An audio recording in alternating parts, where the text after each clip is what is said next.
A picture-perfect day. Only 2 races to go to see if you can get into the championship 4 with Jeff Gordon. Command's next.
And welcome to NBC's coverage of NASCAR Sprint Cup Series racing from Texas, presented by Nexio.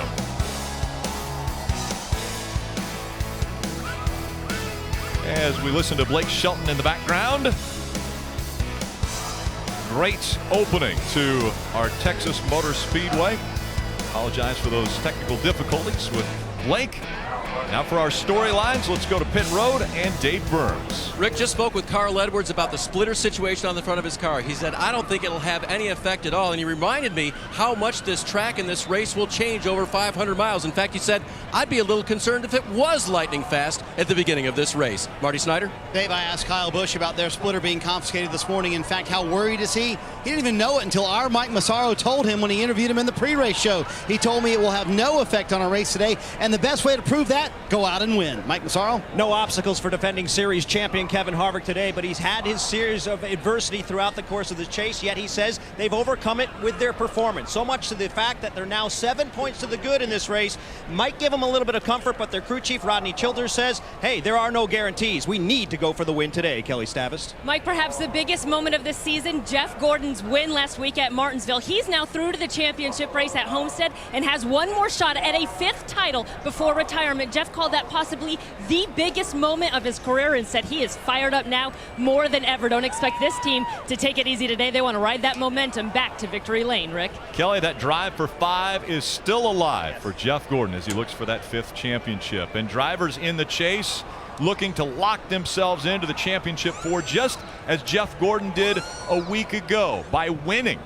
They can either win at Texas Motor Speedway or Phoenix. Only 2 races until we get to that championship race. It's time to fire the engines. Let's go trackside for the Command.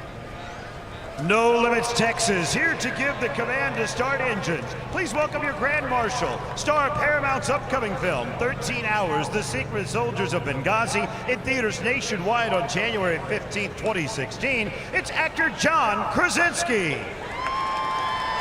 Hello, Texas. I just want to say, in a world full of superhero movies, it's a real honor to be a part of a story telling the story of the real heroes. And without further ado, I just want to say thank you to all the men and women that are serving or have served. And without further ado, I'm going to need some help. So I need some help. Ready, boys? Drivers, start your engine!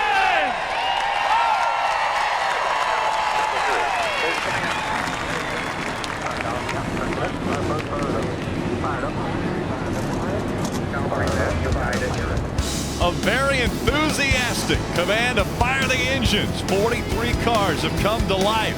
We'll see the green flag next.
NASCAR on NBC is brought to you by Nexium 24-hour for all-day, all-night protection from frequent heartburn. Sprint, proud sponsor of the NASCAR Sprint Cup Series. And by Coca-Cola, the official soft drink of NASCAR. Coca-Cola, open happiness. If you have an opportunity to battle for the championship, you're going to do whatever it takes. Gordon wins at Martinsville. We've got the opportunity to do something special. There's lines that we're crossing or not crossing. Around goes the 20. Kenseth takes him out. You're going to learn a lot about individuals and what they're capable of and how far they will go. Who wants to push the envelope the hardest and get themselves locked in to going to Homestead? Every point counts. If you don't get it done, you realize your dreams of a championship could come to an end.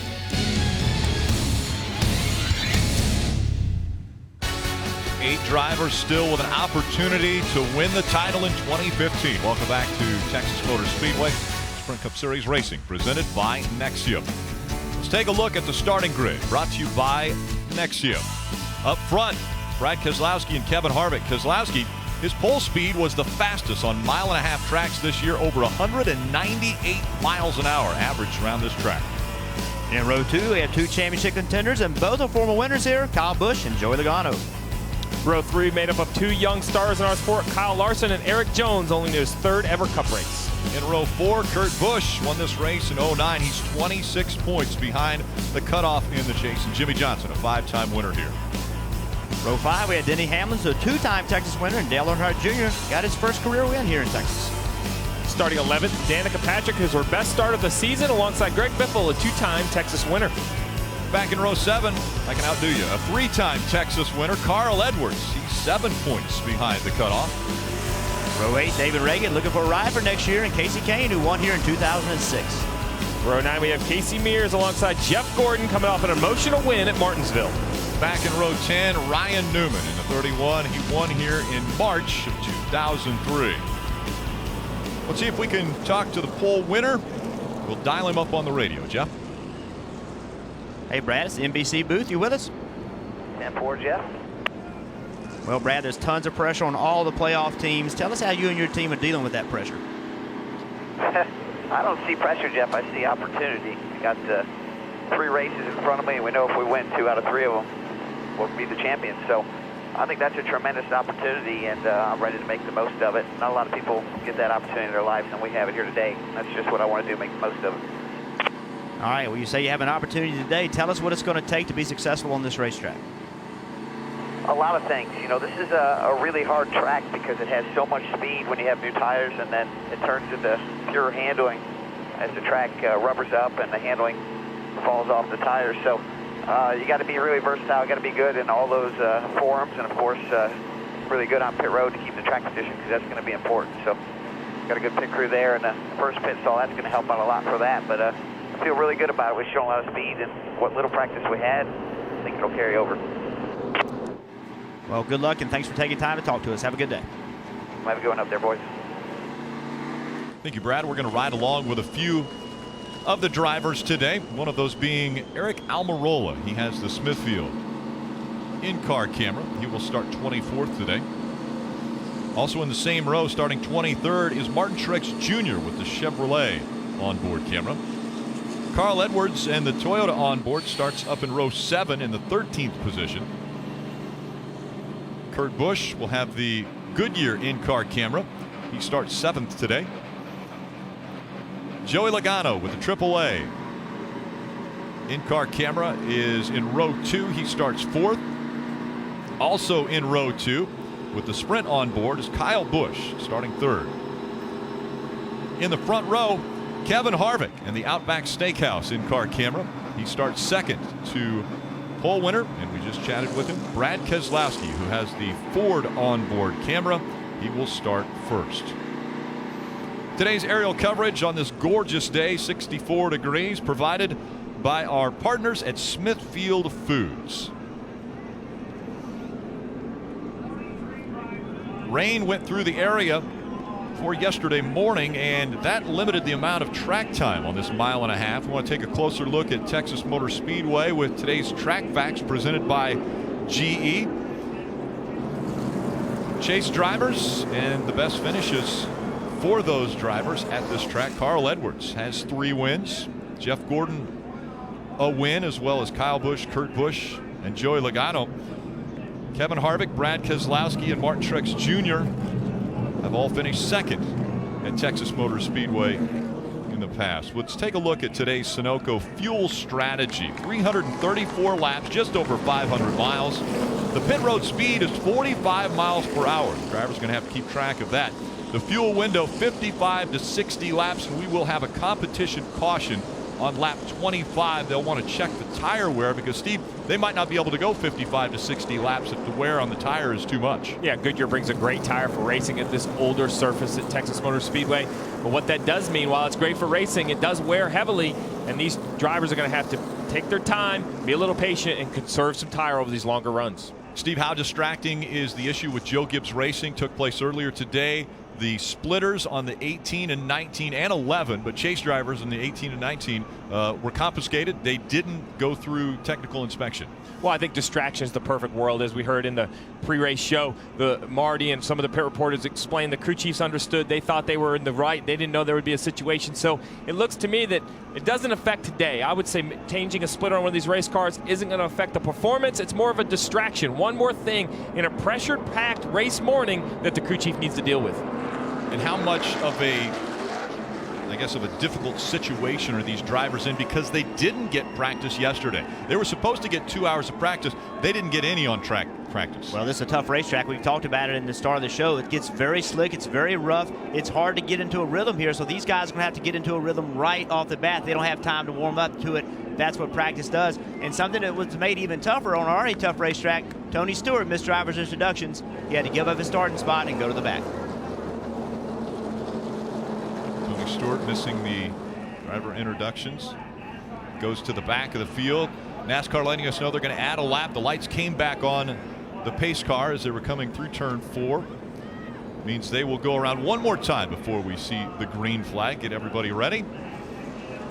You can get the ultimate pass to every moment of today's NASCAR Sprint Cup Series race with Race Buddy. You can ride along with different drivers through multiple HD feeds and follow the race action with a live leaderboard. All you have to do is tune in at NASCAR.com/Race Buddy. Jeff Gordon, it's been announced, of course, at the beginning of the year that he would be retiring after the 2015 season. He won at Martinsville, assuring that he was going to make it into the championship 4. And Eddie Gossage, the track president, wanting to make it a very special moment for Jeff, this being his final Texas Motor Speedway race. He gave him 2 Shetland ponies for Jeff's kids. And Jeff had mixed emotions about that. Well, Jeff's laughing, but I don't know that he thought it was funny, to be quite honest with you. That's quite a gift to give somebody. Yeah, that's the gift that keeps on giving, because once Jeff's children, and there they are. There you go.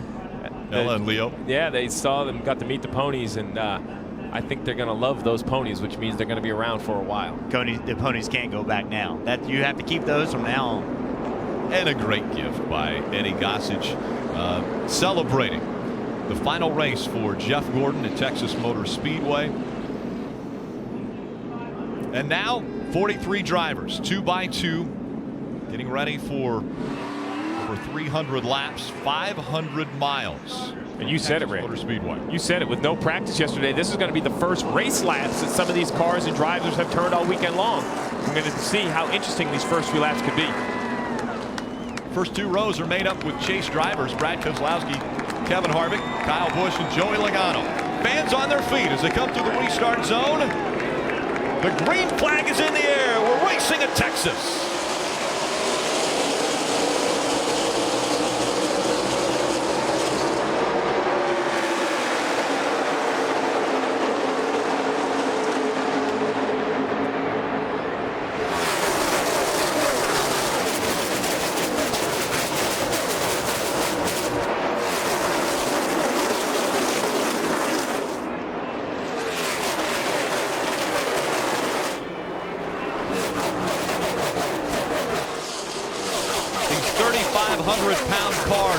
On the 24 degrees of banking in turns 1 and 2 and 3 and 4 as they go around this track at nearly 200 miles an hour. And out front, Keselowski and Kevin Harvick, 1 and 2. Kyle Busch, Joey Logano, Kyle Larson in the top 5.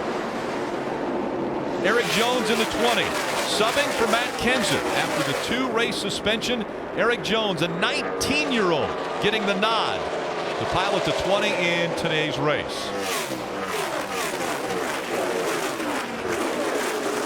I think earning this race, I think it's really important for Eric Jones just kind of take his time a little bit with limited practice. I think that disadvantages him probably more than anybody in the field. He just does not have a lot of lap time in these Cup cars, so he needs to take this time, work himself into it. This long race, don't make a mistake early. Well, that's it, Jeff. He has time. This is a 500-mile race. We don't run a lot of 500-mile races anymore. A lot of these races have been shortened, but this is long. And a crew chief sitting on top of the pit box, it's longer than you can imagine. You sit there, you mentally try to prepare yourself for the length of this race, but it continues on all day long. The sun will start to set, the track will change.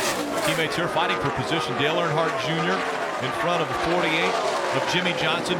Both Chase drivers when the chase started, but both eliminated and now are on the outside of the Chase hunt for the title. And behind him is Carl Evers in a 19 car. He is one of our championship contenders, and that's what's so unique about our series is that you have a championship contender racing guys that are not in the championship.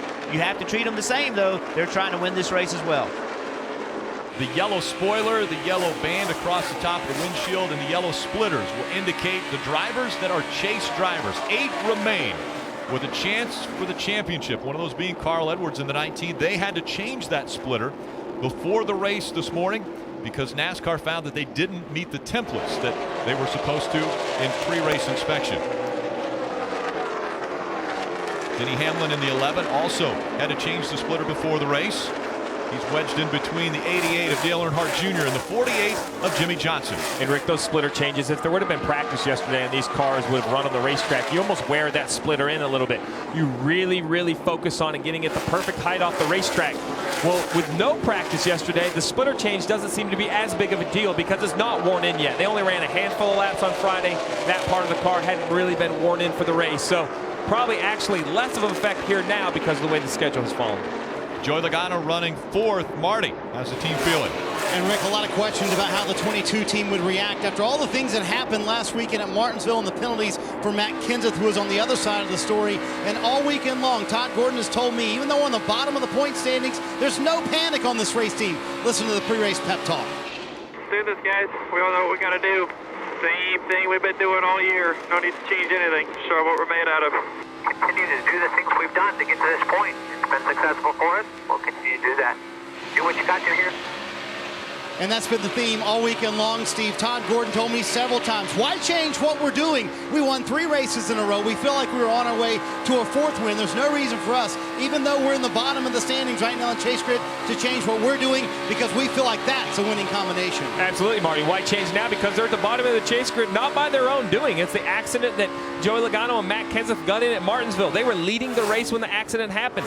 They have proven, not just this year, but even last year, with a lot of wins, that this race team knows how to get to victory lane. On the left side of your screen, chase points as they run. You have to be in the top 4 after Phoenix if you want to have a shot at the title when we go to Homestead Miami Speedway. The leader of the race, Brad Keselowski. That's why he is shown just below the 24, who has already punched his ticket to Homestead Miami for that championship 4. And then the point differential between the cut line. Right now, Harvick in front of the 78 of Martin Truex Jr. as points go. And you see Dale Earnhardt Jr. with that momentum off the top of the rail. Oh, around goes 22 of Logano. Logano around, bringing out the first caution. Logano running 4th, and a left rear tire is down.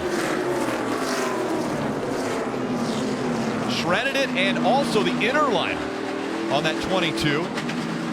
Already in a hole from Martinsville, and the hole might be getting deeper. And this could be serious right here. See, the quarter panel has a lot of damage, but there's also more damage inside the car, it looks like. Yeah, we see that blue foam coming out. That's going to be important because NASCAR requires these race cars to have that energy absorbent foam between the sheet metal and the chassis, Marty. It's going to be interesting to see if there's still enough there for NASCAR.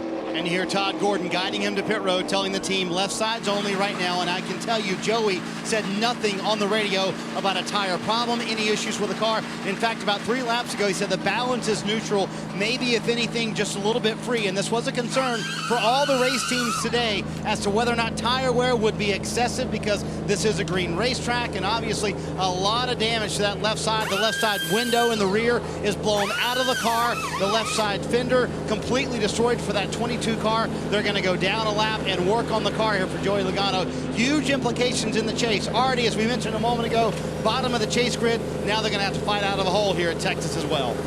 There's a lot of damage on the car. You see the quarter winner knocked out of it. They have a lot of work to do. You can see the left rear tire. It's blown out entering turn 3. It's nothing he can do. All he tried to do was get the car slowed up to avoid hitting something any harder than he did.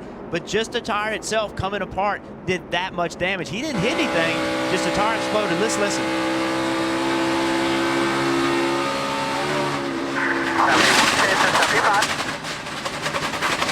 Something's going on here. Get ready, guys. Flat tire, get ready.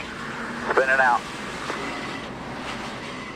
Caution is out. And you hear how violent that tire is. And, you know, Marty mentioned tire wear. Well, being the left rear tire, he either needs to have run over something or perhaps that tire rubbed something on the race car. It would just shock me that there would be that much wear on the left side. We see high wear on the right side of these race cars, but the left side tires are usually very, very strong. They don't wear very quickly. That perhaps is a rub. We've seen that before.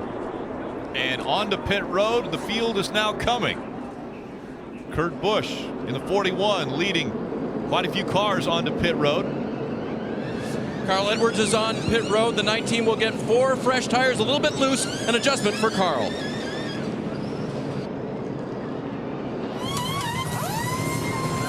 Kurt Busch on pit road saying the car's been tight entry, loose off, a 4-tire change. You can see they're making a chassis adjustment on the left side of that race car, a wedge adjustment there. Also fuel for Kurt Busch.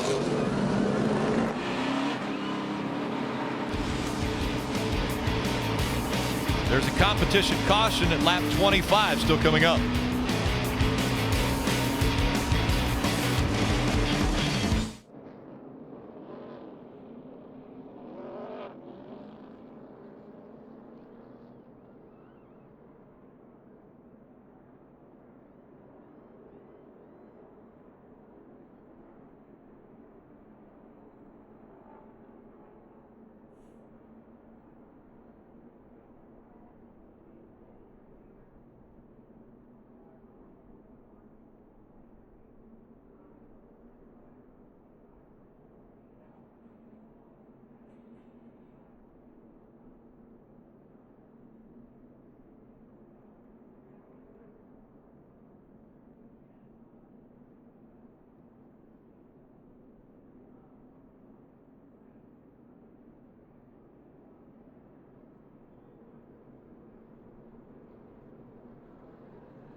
Caution is out, and huge title implications for Joey Logano. After leading at Martinsville, getting taken out there, that opportunity taken away from him as far as making it into the chase. Now the left rear tire goes down. We take a closer look, Steve. Yeah, Rick, we talked about that we didn't expect a high wear on the left side tire. Perhaps it was a rub. So we went back and we look right here. We don't see any obvious rub with the tire to the sheet metal. But remember, this car only ran 12 total laps on Friday with no practice Saturday. There are other things perhaps on the inside of the wheel well area that could have made contact with the tire. You see how violently it came apart.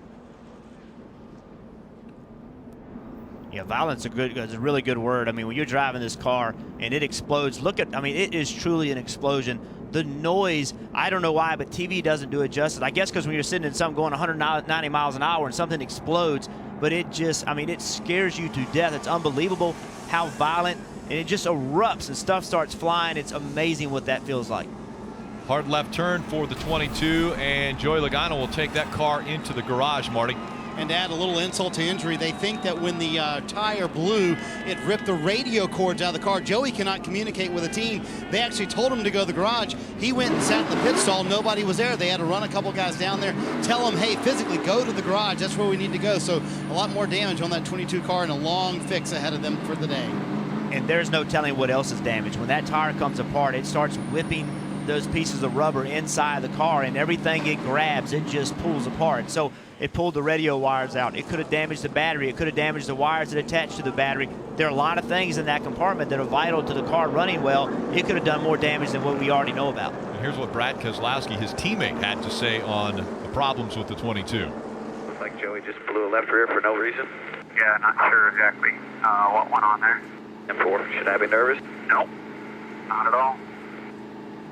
Interesting communication. A teammate, should I be nervous? Well, that's a polite way of asking, is there something you feel we're doing as a company? Maybe our air pressure is lower than the rest of the field. That really is when you damage a tire. So there's an advantage to run these air pressures down. So that's Brad Keselowski just kind of politely asking, is there something I need to do maybe, or should I be worried about with these 4 tires on my car? Yeah, that surprised everybody in the field. To have a left rear tire fail that early in the race, I mean, everybody in the field has to say, has to start thinking, can that happen to me? We haven't seen tire failures here. We've been here all weekend. We've seen no sign of having any tire issues. Most likely, like you said, they missed something because they had limited practice. They ran over something. It's probably or low air pressure. It could be left rear way too low in air. We don't know, but everybody in the field is now nervous. Well, left rear tires have been a topic of conversation at these intermediate tracks, not because of failure or a Goodyear issue, but because what these teams are doing with rear travel and suspension travel. That left rear tire is in a really tight predicament. It's really close to the body, really close to some suspension. It's something you kind of fine tune in over practice. We had very little practice. Yeah, and you mentioned that because of very little practice, NASCAR has told the teams that there will be a competition caution on lap 25. They've also let them know that you can't add fuel before lap 25. And so it was reported that the 41 added fuel. He did not add fuel. No drivers or teams added fuel on this most recent caution and trip down pit road. So they still have yet to put fuel in these cars, but quite a few came onto pit road, made adjustments, as well as changed tires. You can watch a live stream of every Sprint Cup Series race, combined with additional camera angles, interactive driver stats, track information with NBC Sports Live Extra. It's available on your laptop, tablet, smartphone, and connected TVs. NBC Sports Live Extra brings you closer to every race. Well, Rick, there is a competition yellow company, and there was a lot of teams planning on that. But even after only 9 laps in this old surface, teams decided to pit. We're on board with Kurt Busch. He came to pit road, got 4 tires. Behind him, another chase car, Carl Edwards, Jimmy Johnson, Denny Hamlin, Danica Patrick, all came for new tires. After only 9 laps, Jeff, those new tires are still going to feel really good compared to the cars in front of them. Yes, they are. They really didn't give up much by doing that. A lot of cars behind them pitted, so it wasn't much of a loss. They did lose some spots, but we're getting ready to find out how important new tires are compared to old tires. 9 laps are on the tires from first all the way back to 15th. Into the restart zone they go, and we're back to racing at Texas.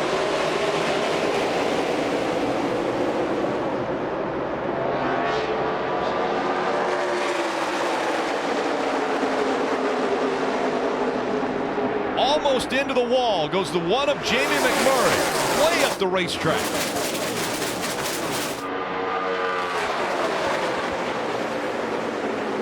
Side by side for the lead. Kevin Harvick with momentum on the outside, trying to take the lead away from Brad Keselowski.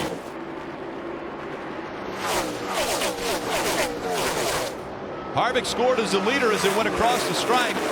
But now Keselowski trying to battle back on the inside. Momentum once again for Harvick.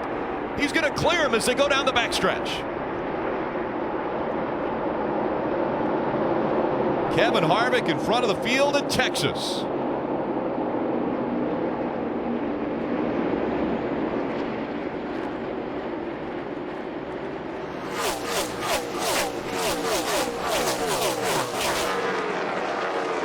Moving up on the inside, the 19 of Carl Edwards. Edwards now up to 9th. Martin Truex Jr. in the 78. One of the cars that came on pit road, he has already moved up to 7th, just in front of Carl Edwards. And you see there in the middle of the screen, Ryan Blaney. He didn't come to pit road, and coming off turn 4, slid up and made some contact with the outside wall. And right now, everybody in the pits, they paid attention to what the 78 and 19 did on this last pit stop. They pitted and put on tires, and they are driving to the front. That's telling everybody right now we have to have tires. Dave? And interesting to see what will happen with Martin Truex Jr. because it was just 2 right side tires for him, Jeff. Of course, no fuel. 4 for Carl Edwards on the 19, but rights on the 78. Remember, he started 23rd, so this track position is good for that team. 78 restarted 16th and already up to 6th. 78 and 19 taking advantage of the fresher tires. The advantage that they had in being able to do 2 tires, they know a competition caution is coming. You probably wouldn't have done 2 tires without knowing a caution was coming soon, because 2 tires in the long run may not be good, but knowing that a caution is coming soon, go ahead and try 2 tires, see what it does. Use that track position. By gaining 2 tires, you're able to be on pit road much quicker. Very loose. Kyle Larson in the 42 just in front of the 78 and 19.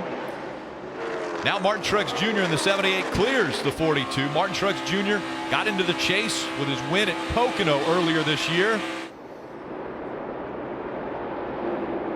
Carl Edwards in the 19 following in the tire tracks of that 78 as they continue to move toward the front. Up to 5th and 6th now.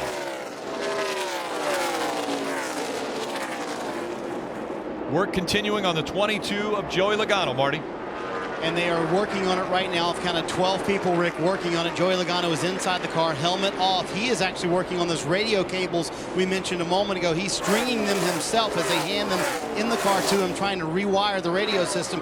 And this is a very unique area of the car that is damaged. Normally, we'll come over here and I'll show you, they have a crash cart ready for an entire front end, a right front, a left front, for a rear end of a car if something happens. But because this position on the car that is damaged is so unique, they're literally having to fabricate everything by hand. Todd Gordon himself is in there pop riveting sheet metal on, cutting it out to fit the mold of what it should normally be. This is going to be a longer repair than normal for the 22 car and is going to hurt them and likely put them in a position as we go to Phoenix where they're going to have to win if they want to make it to the championship round for a 2nd year in a row. So these repairs taking quite a while. Joey Logano still in the car, and caution on the track, Rick. Yeah, slow for the 21 of Ryan Blaney. Looks like the right front has an issue. And so Ryan Blaney in the 21 bringing out the 2nd caution. This is around the time when NASCAR was going to have a competition caution, but you see the right front wheel. Normally you would put camber in the right front. This is excessive, and the tire off. Way up against the wall goes Ryan Blaney. Yeah, I have a feeling. Looked like this was earlier. I think this was actually earlier when he got in the wall. You know, Steve talked about it, and then a little while later, you see Ryan Blaney's I'm sorry, this is from earlier. So he's out of the groove, gets in the wall. That's pretty hard contact. Yeah, that was the initial contact. That is hard contact. And then as you saw what we replayed, looks like perhaps finally the right front tire lost air. He got up into the wall in 1 and 2. But it was that contact off turn 4 that definitely was the big damage for the 21 car. Kevin Harvick still in front. Brad Keselowski, Kyle Busch, Dale Earnhardt Jr., Martin Truex Jr., the top 5. And Carl Edwards, Jimmy Johnson, Kyle Larson, Greg Biffle, Jeff Gordon, the top 10. Race leader Kevin Harvick leading the field now onto pit road. Let's go to Dave. Martin Truex Jr. all the way up to 5th running position from a 23rd starting spot. That's great for his chase hopes. 4 tires this time and a fill of Sunoco fuel, Mike. Kevin Harvick pretty happy with his race car, although he says it's getting a little bit loose late in the exit. They're going to make a 4-tire change in fuel for Harvick. Marty. Kyle Busch, bottom left-hand corner of your screen, says the entry is okay. He's tight and slides to the middle of the nose from the corner off. You saw the wedge adjustment there too, Kelly. Brad Keselowski comes to pit lane for the first time. He said he is struggling for rear grip. He's a 5 to 6 loose. They made a chassis adjustment, 4 Goodyear tires, and Sunoco fuel for Brad Keselowski. We take a look at the Geico race off of pit road. Brad Keselowski grabbing a spot, as is Kyle Busch. Kevin Harvick drops 2.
chance to win a 2016 Chevy Silverado Z71 and a once-in-a-lifetime trip to NASCAR Champions Week in Las Vegas. Go to www.winyourchevy.com before November 11th to enter. No purchase necessary.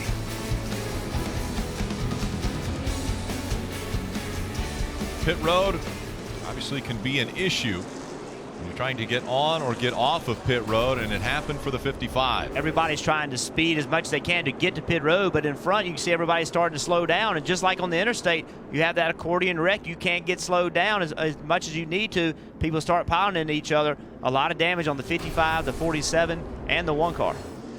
Mike.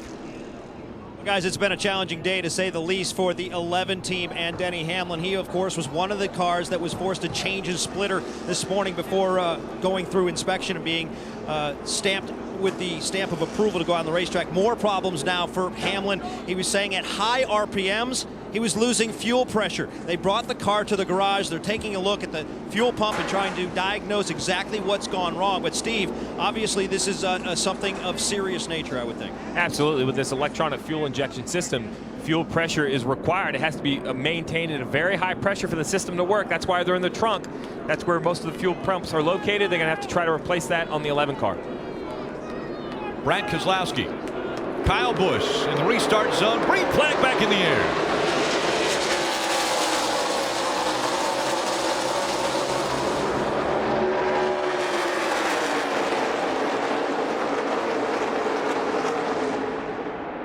Pit road penalties. The 47 had an uncontrolled tire. The 43, too many men over the wall.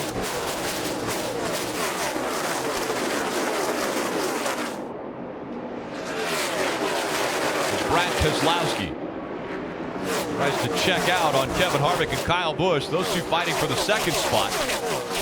Kevin Harvick lost spots on pit road, trying to gain them back on the track.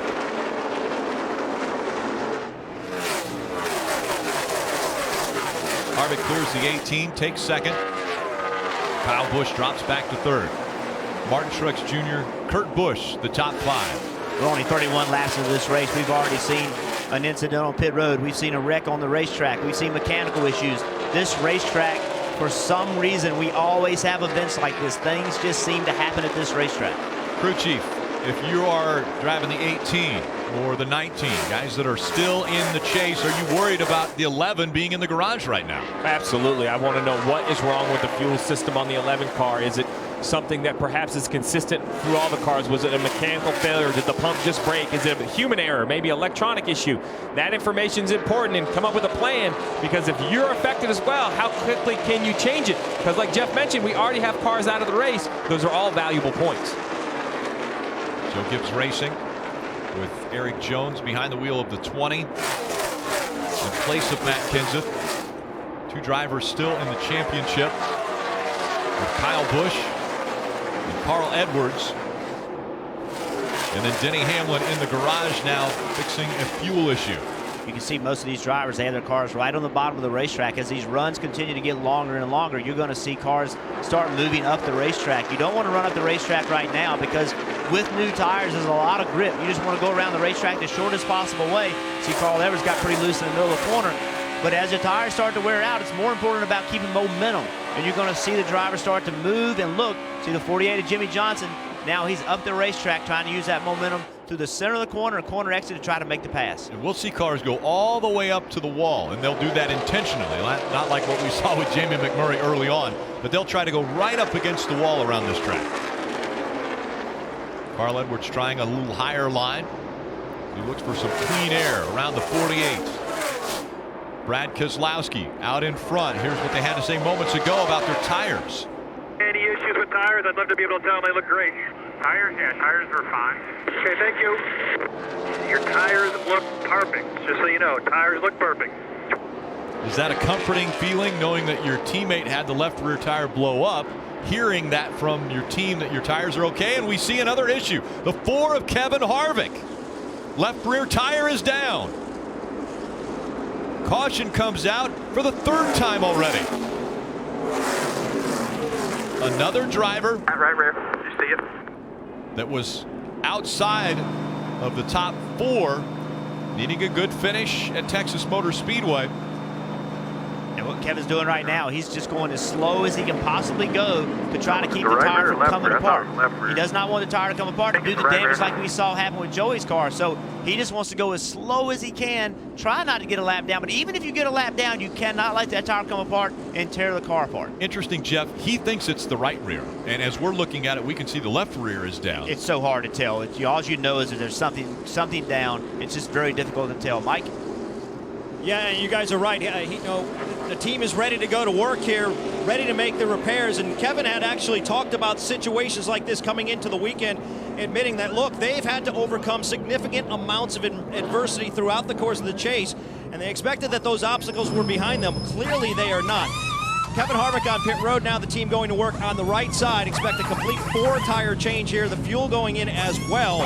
The car had been a little bit tight in the center and loose off, but they're not making any adjustments, just making sure they take care of the tires right now. Let's take another look here at what transpired on the racetrack, Rick. Yeah, coming through the quad oval, and you can already see that he can tell something is wrong with that tire, and he goes all the way down to the apron, slows way down on the track or off the track. He's really fortunate the caution came out for that. There was a chance that the track would stay green. That would have hurt the 4 car, but this is concerning. 2 cars, not teammates, very early with left rear tire problems. And some cars taking advantage of this caution, making their way onto pit road. Keselowski, Kyle Busch, Truex Jr., Kurt Busch, Dale Earnhardt Jr., they all stayed on the track.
Welcome back to the AAA Texas 500. NASCAR Mobile. It's the best way to follow your favorite drivers, build your own leaderboards, listen to driver in-car audio, and watch live in-car cameras. Just go to NASCAR.com/mobile. Marty. Rick, Joey Logano now out of his car after a crazy start to this race for a lot of the chasers. Did it have any indication that a tire was going down, Joey?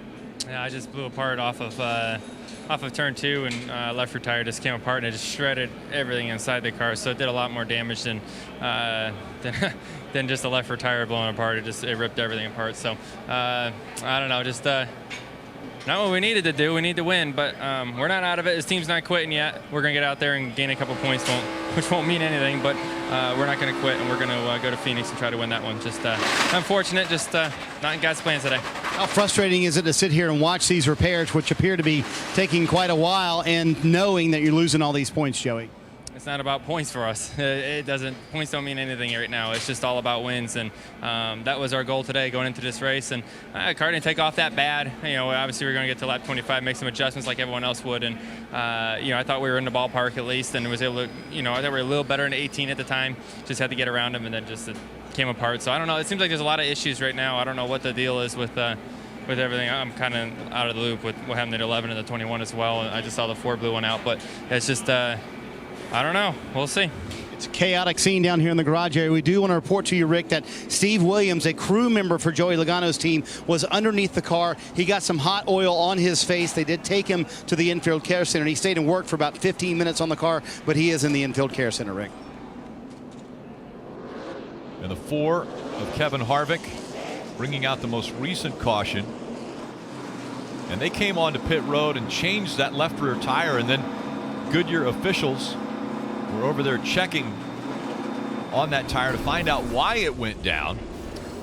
You see the officials and the team members examining, looking inside what's left. It seems here that they appear to find an area that's been cut on the tire. You can see there's a mark on the inside of the tire. They're all pointing to it. Unlike the 22 of Joey Logano, where the tire kind of exploded, there was very little to look at.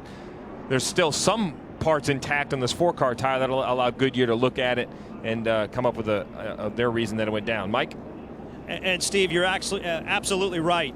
There's reason to believe they may have cut a tire. Greg Zipadelli actually pulled out a small, very small piece of metal from the tire sidewall, handed it to crew chief Rodney Childers. I spoke with Greg Zipadelli, the competition director for Stewart Haas. He thought it was a window shim or something like that, but a very small, sharp piece of metal, whether it was aluminum or steel, not sure, but they believe that's what they ran over, and that what cut the tire down and led to this result. Well, you could look at that as a bad break or a great break, because that left rear tire could have easily done as much damage as the 22 had with Joey Logano. So I think Kevin Harvick and this 4 team has to look at, even this is disappointing, still in the lead lap, a good break, it didn't do more damage. There are 40 cars still on the lead lap. Denny Hamlin, Ryan Blaney, and Joey Logano in the garage and off the track. Back to racing at Texas. 41 laps complete of the 334 scheduled. Keselowski and Kyle Busch fighting for the lead up front.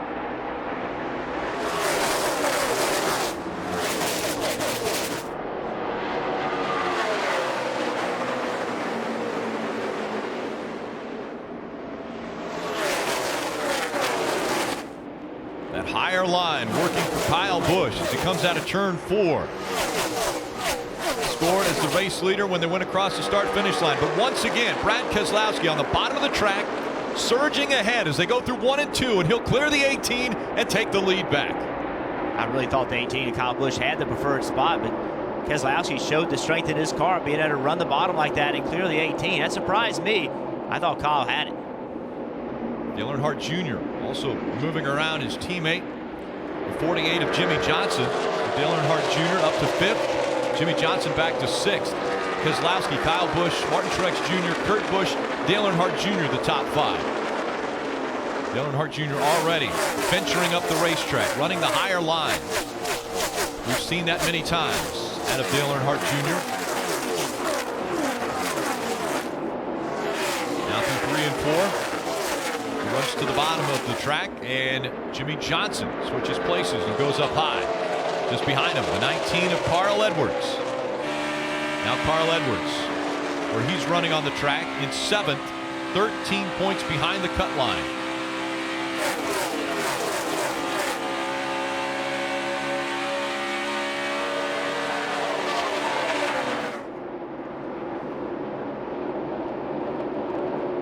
Here comes the 1, Jamie McMurray, as the 4 continuing his move forward. He's already made it up to the 23rd spot. And this is what you don't want. This is the penalty, although you're right, Steve. He got lucky that it didn't tear the car apart, but at the same time, now you're back in the middle of all this. You have to go through the entire field to get your track position back. He's been 3 wide, been in the middle, been in the outside, doing everything he can to get back to the front. But again, we talked about earlier, this is a long race. If he goes 3 wide again, have to make sure you don't get in a wreck as you try to get back to the front. Can you be too aggressive early on in a race in this situation? Kevin Harvick with a tire that was cut, brought the caution out, had to restart back in 39th, now has made his way all the way up into 22nd. Oh, I think you definitely can be too aggressive. It's a fine line. If you don't drive hard enough, then you never get back up to the front. But if you drive too hard, then you make contact with the wall, you damage your car, then your day is done. So it's a fine line between driving too hard and not hard enough. You see Jamie McMurray in front of Harvick. Jamie's got the top line working.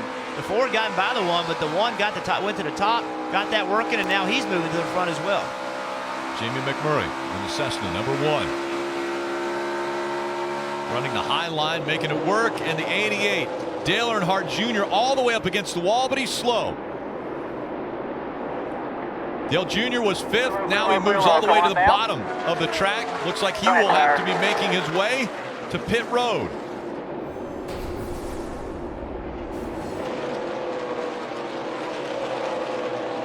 He's just slow going into the corner. Obviously, he feels an issue. Perhaps the tire going down does a good job of not getting into the wall, but the caution hasn't come out. It's going to cost a lot of time to come to pit road.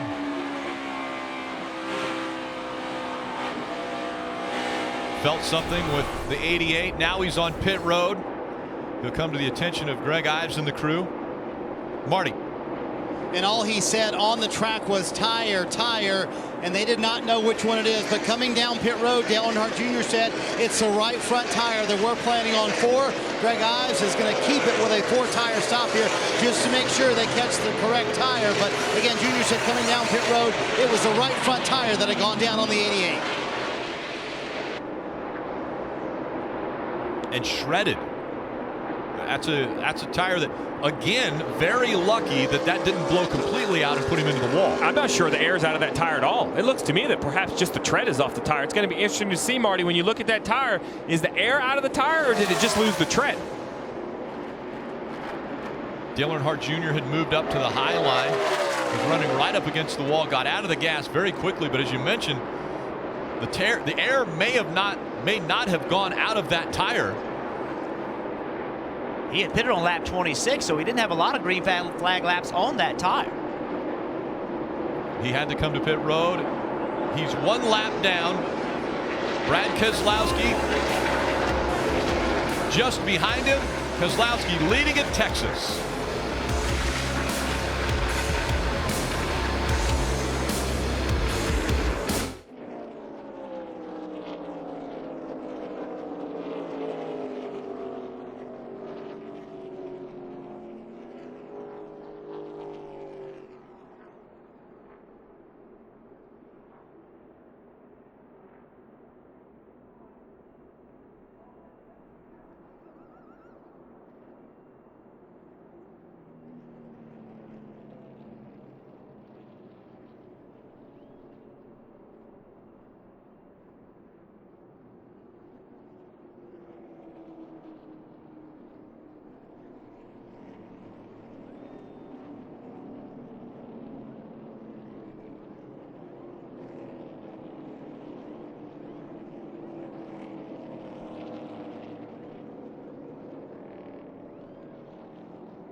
The caution has come out again, this time for Tony Stewart, who took a ride through the grass. A lot of damage to the right front. Take a look at what happened.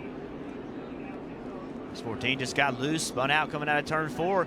Then he got into the grass. When he got into the grass, it damaged the front splitter. A lot of damage to the nose. And cars on their way onto pit road, Dave. Upper left-hand side, Martin Truex Jr. comes in third. He said the car's a little loose, laid up off, a little air pressure adjustment. 4 Goodyear tires and Sunoco fuel, Mike. Kurt Busch says on a scale of 1 to 5, he's a 4 loose. He's already worked on his track bar from inside the race car. They're going to make a wedge adjustment in 4 tires. Marty? Kyle Busch says his car starts tight, and then it gets kind of a tight, loose condition. See him bottom left of the screen, a wedge adjustment, and 4 Goodyear tires, Kelly. Brad Keselowski said his car is not bad. He felt like the adjustments they made the first time down pit road were pretty strong, so it was 4 Goodyear tires and Sunoco fuel for Brad Keselowski. Race off pit road. Keselowski, Kyle Busch, Martin Truex Jr. holding their positions. Kyle Larson gaining 2 spots on pit road. A wild ride in Texas for Tony Stewart in the 14.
Get news, results, and highlights delivered straight to your inbox. Subscribe to the free official NASCAR newsletter at NASCAR.com/newsletter.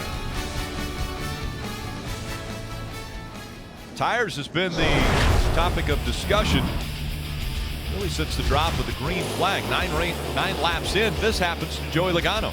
Joey blows left rear tire, makes you spin out, but the bigger damage was just it tore everything out from inside the race car. Yeah, then Kevin Harvick also had a left rear tire go down. They thought they saw a hole in that where perhaps he ran over a piece of debris. Then the 88 had a right front tire. You see there, air still in the tire, but the tread's missing. A lot of heavy tire wear quickly here in Texas. For more on the Goodyear tire issue, let's go to Mike Massaro. And we've caught up with Goodyear Director of Racing, Greg Stucker. And Greg, obviously we've seen a number of tire issues here already this afternoon. What do you make of it? A number of different things. First of all, Joey's, was a left rear.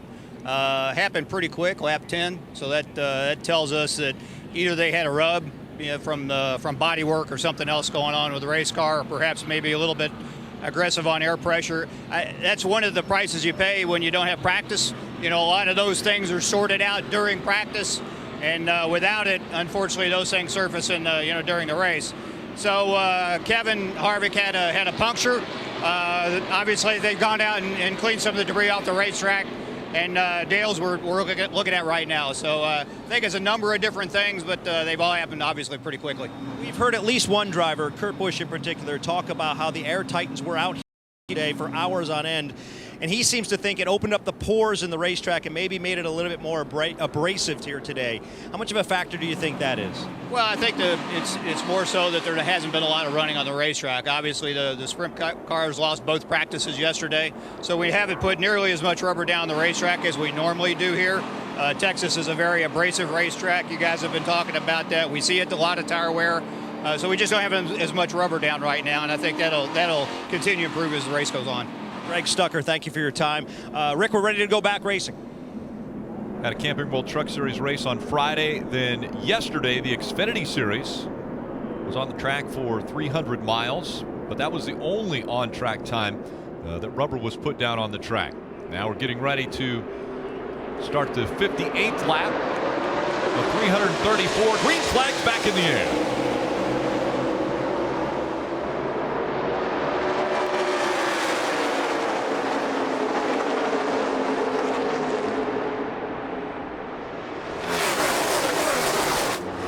Side by side for second. Kyle Busch, Martin Truex Jr. Truex Jr. on the bottom of the track.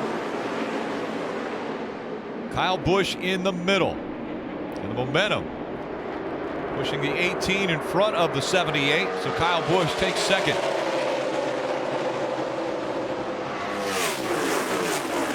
Now Kyle Larson looking at the outside of that 78. Kyle Larson running fourth. Martin Truex Jr. is third. This is the kind of racetrack everybody expects Kyle Larson to be successful on. He really likes to run the high line, likes to move around, find different places for his car to run well. I wouldn't be surprised to see this be a big day for Kyle. Jeff, when you drive a race car, you drive it by feel. How much have these tire issues made the driver behind the wheel maybe feel some things that they aren't actually feeling? Well, you're nervous right now. There's no way you cannot be nervous. Anytime you feel something, you're going to assume it's a tire problem. And that's what's so difficult for the drivers is that you feel a lot of different things. How many times, Steve, as your driver said, hey, I got a tire problem, you pit, and there's absolutely nothing wrong. So we might see that today because right now everybody's very nervous. Well, the other thing we might see today is a tire shortage. Without practice, these race teams have extra tires. They had 14 sets for the race. You start on the set, that means you get to lay down 13 sets, which should be more than enough for 500 miles. But at the rate in which these yellers are coming out, tire conservation not only on the racetrack but by the crew chiefs on pit road could come into play. And the 41, as we ride along with Kurt Busch, had this to say on the tire issue. Keeps going like this, Goodyear's going to be out of tires at the end of the race soon. Yep, 10-4. I thought of that. They should just turn it to a 400-miler right now. Yeah, I mean, no joke. They're probably going to have to do something, dude, or we're going to be out of tires. Everybody is. They're not going to do that. I mean, you're going to have to find a way to conserve tires. You're going to have to find a way to make this work. And remember, we had a truck race on Friday night. We had an Xfinity race yesterday. We haven't seen tire problems. This is surprising to everyone. We didn't see it yesterday. We didn't see it Friday. So I'm not sure anybody saw this coming. Kurt Busch running fifth. Just behind him, Jimmy Johnson. Johnson looking to the inside of Kurt Busch, trying to take that fifth spot away. Jimmy Johnson, a 5-time winner at Texas Motor Speedway. Johnson out of the chase, though, after going to Dover in the first round of the chase, looking as though he could be one of the favorites because Dover, a great racetrack for him. A mechanical issue took Jimmy Johnson completely out of the chase. For more updates on track, let's go to Kelly Stavist. Keselowski, the leader, was one of those drivers that did not practice in race trim at all on Friday, so they knew they were going to have to make some adjustments early in this race. But crew chief Paul Wolf also said, hey, even if we're a little bit off on our setup, having clean air running out front will make up for a lot of that. Well, twice when we've gone to caution, this team has elected to stay out to take advantage of that clean air and save tires for later in this race, Marty.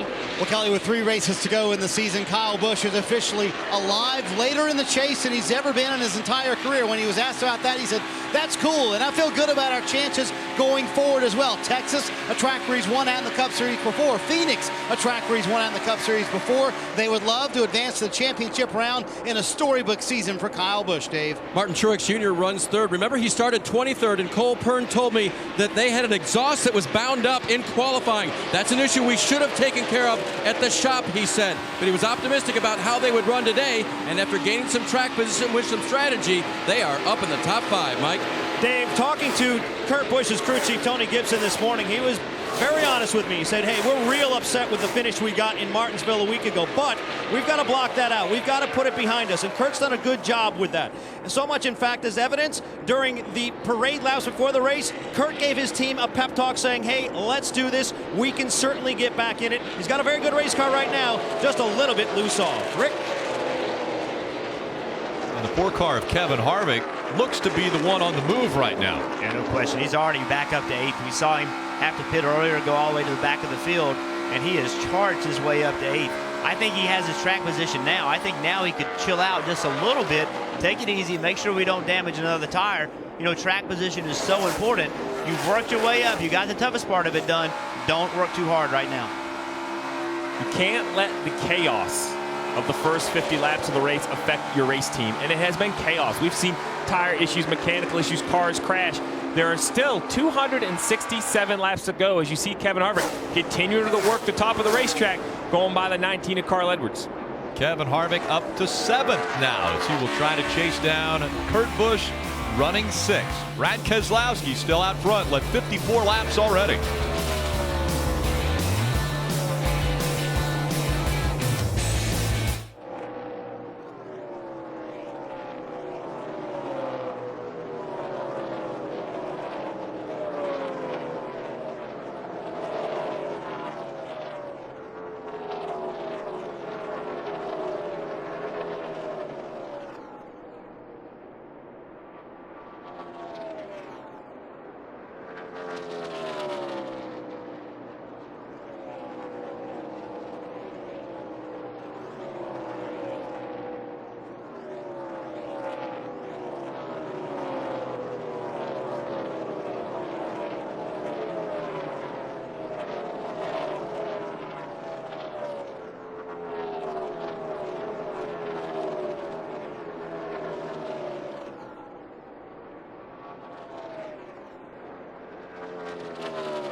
Today's aerial coverage provided by our partners at Smithfield Foods.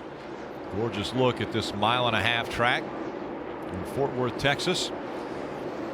The biggest mover, presented by Sprint, Martin Truex Jr. Since the start of the race has already improved his position 19 spots. Stop in at Sprint, cut your rate plan in half. Just bring in your Verizon or AT&T wireless bill and turn in your old phone. Martin Truex and his team, remember, they're based in Denver, Colorado, a single-car team. They have an affiliation with RCR, but they're not a big team. They're trying to take the fight to the big team, win a championship. This is not the favorite in this championship by any means, but they're trying to prove everyone wrong. Joe Logano mentioned that they're not worried about points. Right now they're 63 laps down to race leader Brad Keselowski. But interestingly, Ryan Blaney is out of the race. Denny Hamlin is in the garage, 27 laps down. Tony Stewart is out of the race, and we see the 22 of Joey Logano coming back out on the track. Even though they're not worried about points, there's a potential to pick up a few. Every position is a point, and with 4 cars already off the pace or in the garage, that's potentially 4 points that the 22 could pick up. Yeah, but 69 points behind the leader, or excuse me, behind the cut line. I think they really have to decide how long they want to run here. It's a very fast racetrack. They've obviously made good repairs, but the other chase cars, unless you start to see a chase car have an issue, they're 63 laps off the pace. So they can run for a little bit, but if other chase cars don't continue to have problems, these points, unfortunately, are not going to help them make Homestead. Now, it will help them in the final tally. Remember, if you're not in the Homestead 4, you still have a chance. 5th through 16th, that points total is still going to be figured out. 42 of Kyle Larson running second. Impressive run for this team. The 1 and the 42, Jamie McMurray running 16th now. Remember yesterday, Kyle Larson appeared to have that race won. Had a tough break late in the race, had a problem, but it looked like he was going to win that race, so he had the problem late. Running in the Xfinity Series, the 19 of Carl Edwards, cut by the 41 of Kurt Busch. Now Kurt Busch right back up on the back bumper. Different lines being run. Kurt Busch trying that higher line through 1 and 2. This is Kurt Busch on that high line. We just run the bottom in 1 and 2 here, and pretty much kind of the middle, 3/4 middle, so 3 and 4. Yeah, 10-4, we're going to have to get to the top if we're going to do any business today. At 10-4, Kevin's driving it in on the bottom into 3, and then he's moving up to 3/4 mark on the exit. And now we're seeing them run a little bit higher through 1 and 2. So that actually was the spotter. It sounded like talking to Tony Gibson, the crew chief. You know what these race teams have the opportunity to do is they can run 2 different radio channels. So not only do they have a radio frequency that Kurt Busch can hear, the spotter, the driver, and the crew chief on, but they also have a second radio. It's a public radio, people can scan it, but that allows the spotter and the crew chief to sometimes discuss things just like that. What line are we running? Tony Gibson, remember, he's sitting on pit road. He can't see the entire racetrack. He's letting him know he's running the bottom. When you talk about tire conservation, that might be a reason to ask that question. What line are we running? Are we on the bottom or are we on the top? Very important for the crew chief to know what the driver's attempting to do with the race car to understand how to adjust it and what to tell him about his tires. And I think that's so important. People think a spotter, the only thing he does is he stands up and he waits for wrecks and he calls a wreck and says, hey, wreck turn 2, and tells the driver what to do. But the spotter's job is so much more in depth. He is the crew chief's eyes. He can see everything. He's positioned on top of the roof. He can relay that information to the crew chief and to the driver. A good spotter is a very, very important part of a race team. Brad Keselowski, one of the chase drivers, out in front of the field, but just behind him, a non-chase driver in Kyle Larson. Dave Burns. Jeff mentioned the great run he had yesterday in the Xfinity Series. I talked to team management this morning about that. They said we've been pulling on that left rear fender most of the day to fix the damage that was caused earlier, the rubbing that was caused earlier. And we think we pulled on the wrong spot maybe near the end, and with low pressures on a restart, that is why the tire was cut down by our own fender. So Larson obviously a handle on Texas and running well again today. Another driver who's had a lot of laps here at Texas this weekend, Eric Jones, won the truck race here on Friday, is in the championship lead there. Finished 4th here in the Xfinity Series race yesterday, and interestingly, said the feeling he has in this car today is a little bit like yesterday, a little bit numb in the front end. Kelly? This has not been the greatest season for KCK, but they are finishing things out strong. He's had 4 top 10s in the last 6 races. His crew chief Keith Rodden said, we're just finally finishing races. And when you have a whole race to run, you finally learn what you need to do. It gives you something to improve on for the next time. They felt like they improved on what they had at Kansas. Hope to do the same for Homestead. Right now, Casey pretty happy with this car, running just outside the top 10, Mike. Not too far behind Casey Kane. That's where you'll find Brian Scott. Scott started 21st, all the way up to 12th right now, having a pretty good run, especially when you consider he's only run an abbreviated schedule in the Cup Series this year. 12 races so far, 9 races so far, with his best finish of being 12th. This is his first race here in Texas. Not doing too bad as he closes in on the top 10, just a little bit loose off for the 33. Marty? Mike, remember a little while ago, Dale Earnhardt Jr. had the right front tire that went down when they made a couple of stops for that 88 team. He restarted 33rd, as you see, up to 16th. They've made adjustments on that car. Jr. said as soon as you see someone run the high line of any amount of time with any level of confidence, let me know. They've told him that it's okay to run the high line. You see Jr. up high like he likes it, Dave. Jimmy Johnson's car just a little bit loose off right now, but in the top 5. Now, when I talked to his crew chief, Chad Canals, this morning, Chad pointed toward the chase car area and said, but those are the guys who are going to win today. I don't know. Maybe there was a mirror there, Rick. And one of the things these drivers are going to have to think about, this has been the longest green flag run of the day. Tire wear. They want to check it before the fuel window comes up.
From the executive producer of Chicago Fire and Chicago PD comes the next great drama, The City of Heroes, Chicago Med. Premieres Tuesday, November 17th on NBC. We ride along with Eric Almirola and listen to how he works it around this mile and a half. So you want to drive a Cup car, listen to how much work it is at Texas Slick Racetrack.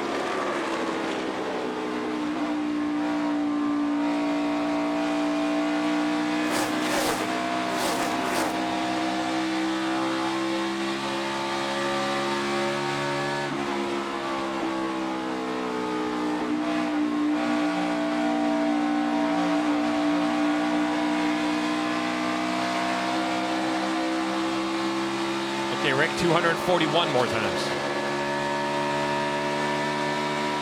So what Eric has to do. He's looking, obviously he's looking with his eyes, but he's feeling with his body. He's feeling the entire car. He feels the back of the car starting to come around. He's got to take throttle out of it. He feels the front not start to turn. He's got to turn the wheel more, slow the car down. He's doing that, you know, a ton of times inside of each corner to make it go around the corner as quick as he can. Remember, he's on very, very old tires. See how loose he is? But that's how you have to drive this racetrack. You have to attack it. I know he's not in the throttle much, but he is attacking this racetrack right now. There's just no grip.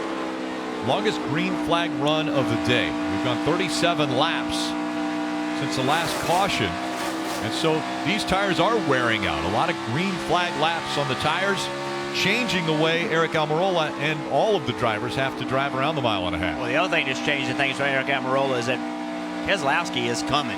I mean, he is only a few cars behind, and they've got to get going. You do not want to get lapped this early in the racetrack. So Keselowski is putting such a pace out there. He's putting a tremendous amount of pressure on all these guys. They've got to push to try to stay in the lead lap. With this being the longest run of the day, the other thing we have to decide is how long we want to stay on the racetrack, Rick. What are these teams going to do? I would be coming early, probably 40, 42 laps into the run. Even if we could run 10 more laps on fuel, the risk doesn't match the reward. Come to pit road, get some fresh tires. Even if the caution does catch you, you'll only be a lap down with so many laps still to go. I think that what you need to do is be on the conservative side. I'm not sure Brad Keselowski is going to do that as fast as he is. I think it's going to start from behind the leader. But as soon as somebody comes to pit road, you'll drag everyone on the lead lap with you. Talk about having to push the race cars and give 100%. Well, here's riding along with Carl Edwards. Watch as he comes off turn 2, how loose he gets. You can hear the rear tire spinning. He had to turn the wheel to the right to keep him spinning the car out. But he never lifted off the throttle. He had to stay in the throttle to keep the car moving forward. If he came out of the throttle too much when he turned the car to the right, it would have turned right and gotten into the wall. So you don't want to have to do that because you're damaging your rear tires when you're spinning them like that. But in an effort to keep from wrecking, he had no choice. It's like a scavenger hunt for grip. You look at these cars going through the corner, they're everywhere. They're on the wall, right against the apron, middle of the track. They're all over the surface trying to find grip. And almost 100 laps completes of the 334, so quite a bit of rubber going down on the track. Marty. And Rick, what Steve was talking about a moment ago, how brave do you get as a crew chief? You know, Steve, if you come down pit road now, pit a little bit early like Adam Stevens is considering doing with Kyle Busch, you go down 2 laps because there's still green flag on the racetrack. You run the risk of a caution coming out and then catching you 2 laps down. There's plenty of tires here left, but here's the deal. The first guy who comes to pit road gets a tremendous advantage. You can gain a lot of time as long as it stays green all the way through. That's the debate on Channel 2 right now for Adam Stevens and his team. When do they bring Kyle Busch down pit road to catch that 2 car? Well, I've always been an aggressive crew chief, so I would be the first guy on pit road. If I got caught by caution, that's fine. But we're here to try to win, be aggressive, get new tires. Kyle Busch running 3rd behind Brad Keselowski, leading at Texas.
Pit stops occurring at the Texas Motor Speedway. Caution is out for Kyle Larson, who got down a left rear tire. 4 tires of Goodyear and Sunoco fuel for Carl Edwards, Mike. Kevin Harvick's been a little bit loose. They'll make a wedge adjustment on the left side. A 3/4 turn on the wrench and 4 tires.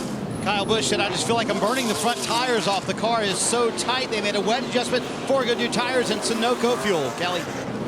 And Brad Keselowski said he was tight, dead center on both ends, and a little bit loose off both ends. They made an adjustment to the right rear, and 4 tires and fuel for Brad Keselowski. It's the 5th caution, and once again, it's a left rear tire that has been an issue. This time with Kyle Larson in the 42, who was running up front.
NASCAR on NBC is brought to you by Progressive, comparing rates to help you save. Now that's Progressive. And by Toyota. Let's go places.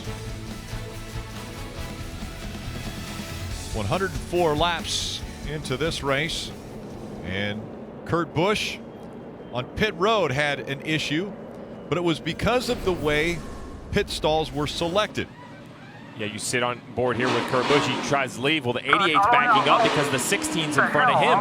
And remember, the 88 had a penalty from NASCAR. They had to choose pit stall last because of 4 written warnings. The 88 would definitely not want to pick in front of the 41 or behind the 16, but because of that penalty, the 88 was the last one to go. The 41 had already selected his box. The 16 had selected his box. The 88 had nowhere to pick but between them. So a penalty for the 88 is actually hurting the 41 as the race goes on. Here was the radio on the 41 team about the incident. Really not sure why the 88 chose that pit box. He didn't have any choice. He lost his pit pick because he had 4 written warnings, so he was forced into that there. And that's exactly what NASCAR has done, put them in a position where if you have 4 written warnings, you lose pit selection and you get one of the worst spots on pit road. I rarely say that I'm a fan of penalties because I've received some, so perhaps I'm not. But I like that penalty because it puts a little bit more, issue when you have problems in inspection. It's a way to take something small away from the team, but the team feels it. Kelly. With Brad Keselowski's crew chief Paul Wolf. Paul, how concerning are these tire issues you're seeing on the other teams? I think we're okay. The guys did a good job.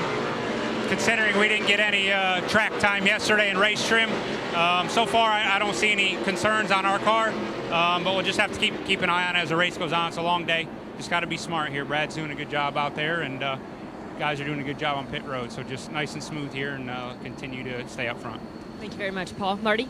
Kelly, let's chat with Adam Stevens. And I know we've seen a lot of high wear and a long green flag run there. How the tires look coming off the 18 car? Our tires have really looked good all day. Haven't seen too many issues. Had a little spot on the right front, but we were only a couple laps from pitting, and obviously the track's just taking more and more rubber. So I feel like we're safe. And that little spot on the right front was this past run, and not too bad, but Kyle Busch has been dealing with a very tight race car, Rick.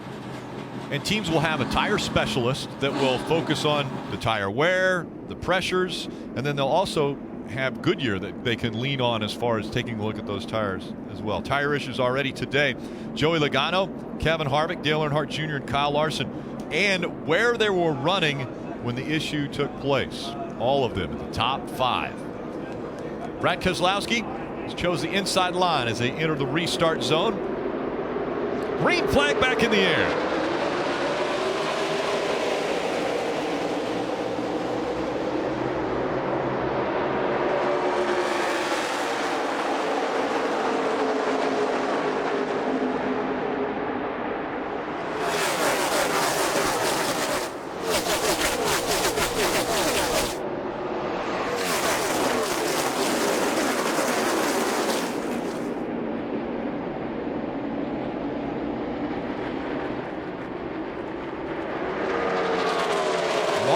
Jr. making the move around the 48 with Jimmy Johnson, Kevin Harvick. After having a tire issue, went all the way to the back of the field and has worked his way back up into the top 5. This is the time of the run where you can do a lot of damage to your tire. Teams are worried about tire wear. This is where the driver has to be disciplined.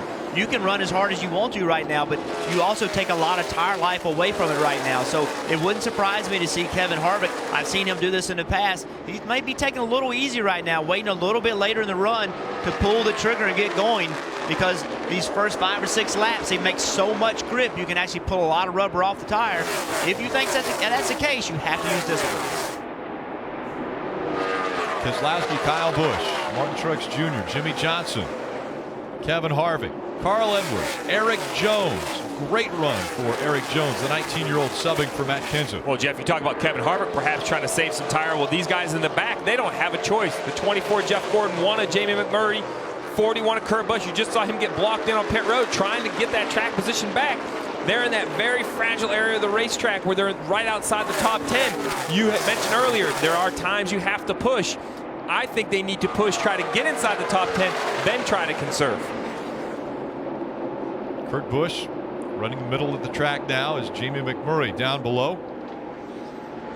Kurt Busch easily getting by the 1 of McMurray as the 88 of Dale Earnhardt Jr. moves to the inside of McMurray. You saw it, McMurray lost the bottom of the racetrack. He went into the corner, everything looked fine. He tried to carry the speed on corner exit, and he just could not keep the car in line. And when he did, he lost so much momentum. The 41 got around him, and also Junior got around him. 8 drivers still with a shot at the title. Jeff Gordon in the 24, with his win at Martinsville, secured a position in the championship 4. And I want you to listen how much they're in the throttle. This is how you can damage a tire. I mean, listen to the 41 car. He's just in the throttle so long. It's why it's difficult on early part of a run not to hurt a tire. Yeah, we rode around with a 43 earlier and how much part throttle he was versus now on new tires in Kurt Busch.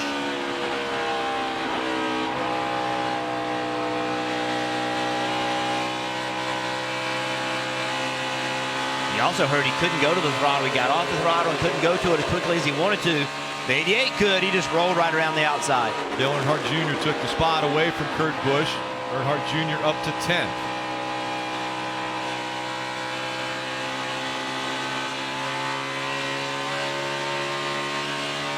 Teammates Jeff Gordon and Dale Earnhardt Jr. just in front of the 41 of Kurt Busch.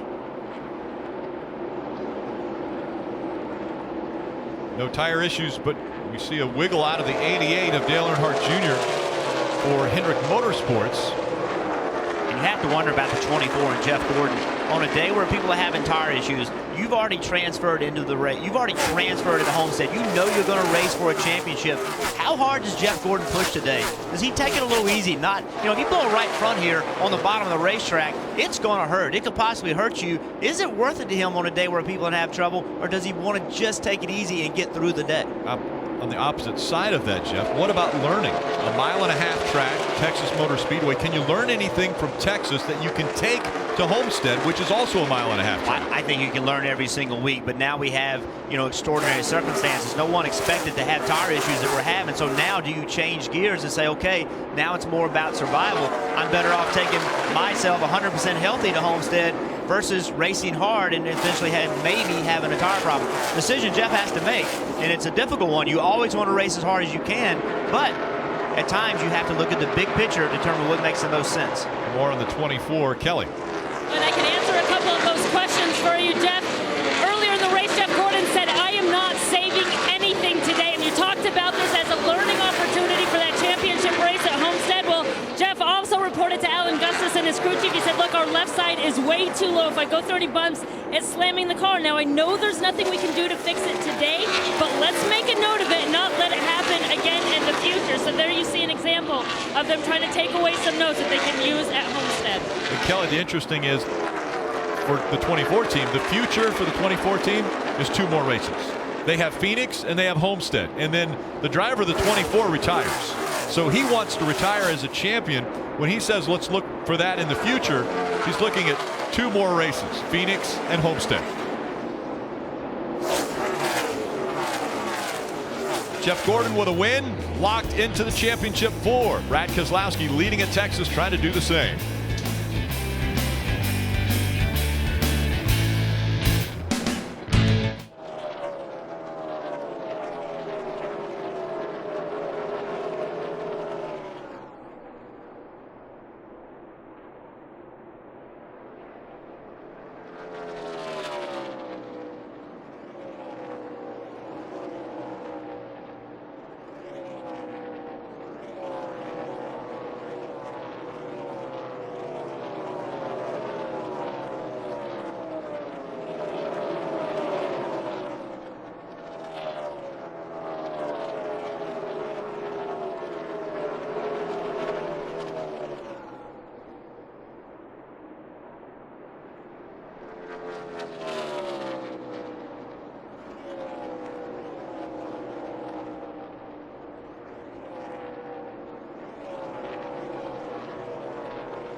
Welcome back to NASCAR Sprint Cup Series Racing from Texas, presented by Nexium.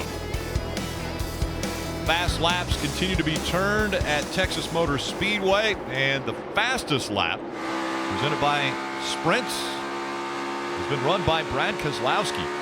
194.27 miles per hour, the average speed around this 1.5 miles. Follow Miss Sprint Cup at Twitter now for a chance to win an autographed hat from today's victory lane.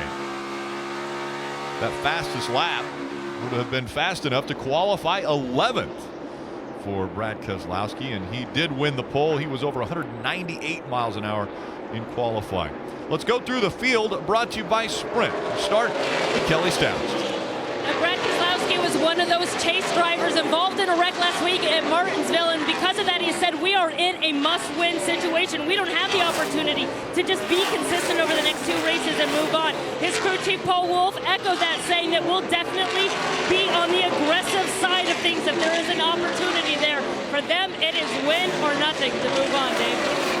Jimmy Johnson. Kyle Busch is in second, trying to track down the leader right now, and his car is tight. He said, in fact, it gets tighter the longer they run. He said, man, this place is turning into Atlanta, another gritty, tough racetrack for Kyle Busch out there, now actually in 3rd position.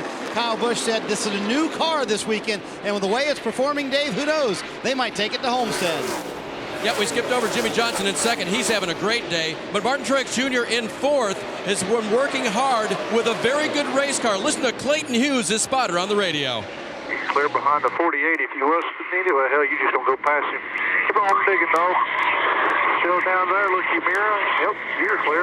You're definitely CF4 today, babe. Clear by 1.5 off. There's something underneath me to do it. Truex's words at the end, something underneath me to do it. Basically, thank you. This is a great race car. Mike?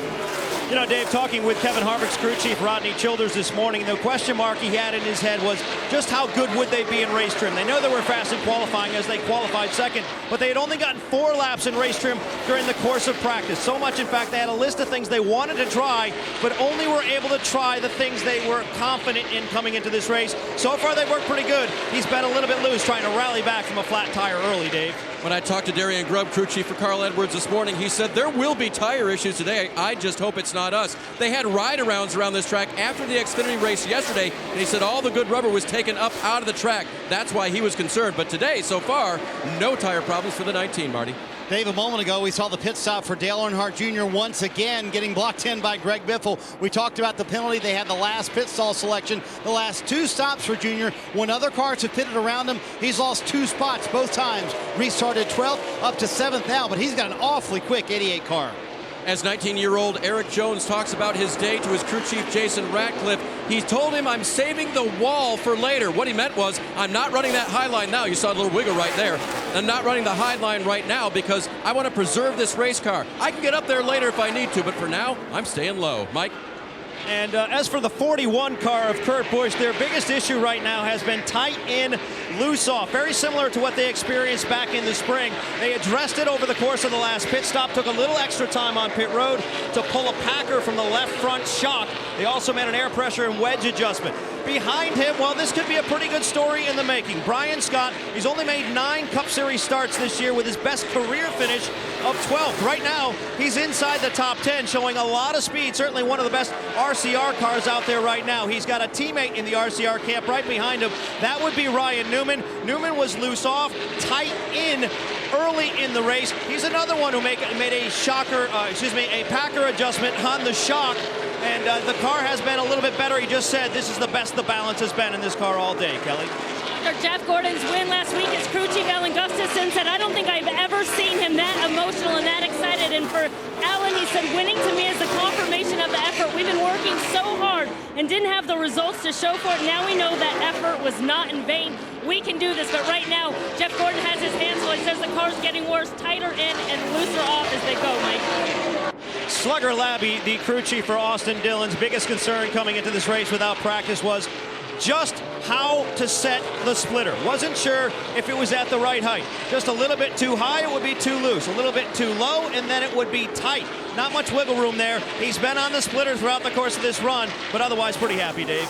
Nice day for J.J. Allmendinger. He started 30th this afternoon, and when he got up to the top 15, he has stayed there all afternoon long. Just a little bit tight on landing the last time he came down pit road.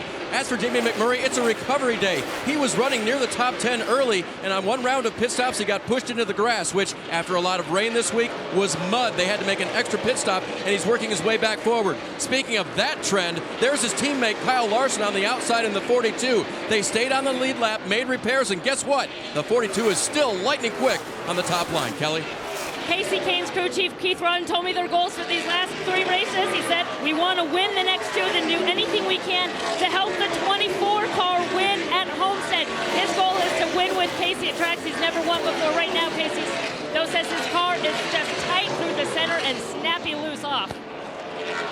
Behind him is Greg Biffle, who I talked to earlier this week, and he said, you know, on the 16 team, we've got to get back to being from a 10th to 15th place car. That's the first step in our progression. Right now, the car was a little bit too tight on the run before, but Biffle fairly happy with it after a wedge adjustment and also an air pressure adjustment. And Mike, he knows what a winning car at Texas is. He's won here 9 times.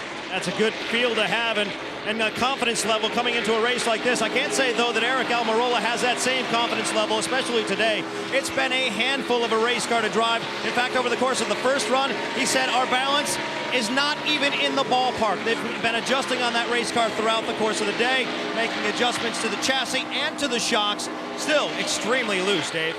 Mike Clinton Boyer qualified 14th, but he faded back, and we went to find out he had described the car as out of control, loose with no rear grip, and that's an uncomfortable feeling at this fast 1.5 miles. Rick? Thanks, Dave. Great job, you guys, getting through the field. Brad Keselowski out in front. A year ago, it was a crazy race for the 2 as he tried to make the move in between the 48 and 24 on the restart. Now it's been all Brad Keselowski, leading 122 laps of the 135 run.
The pageantry for Jeff Gordon in his final Texas Motor Speedway start to kick off with just 3 races to go in the 2015 season. But it's been a tire issue for quite a few teams. They have had to deal with its fight to try to stay on track. Joey Logano hasn't been able to, but in the end, it's been his teammate Brad Keselowski who has been dominant at Texas Motor Speedway, leading 128 laps already. You can get the ultimate pass to every moment of today's NASCAR Sprint Cup Series race with Race Buddy, right along with different drivers through multiple HD feeds, and follow the race action with a live leaderboard. Just tune in at NASCAR.com/Race Buddy. Kevin Harvick has closed the gap Brad Keselowski had put almost a 4-second gap between first and second. Kevin Harvick, now running second, is under 3 seconds behind the two. Jimmy Johnson, Dale Earnhardt Jr., Martin Truex Jr. are the top 5. Kyle Busch, Carl Edwards, Eric Jones, Ryan Newman, and Kurt Busch the top 10. Just outside that top 10, Jeff Gordon, already locked into the championship 4 race at Homestead Miami Speedway. Two Hendrick Motorsports drivers fighting for position in the top 5. Jimmy Johnson and Dale Earnhardt Jr. Earnhardt Jr. has already chose to run right up against the wall as we see the slowing of the 31 of Ryan Newman, the left rear tire down on that car. 3 coming to you.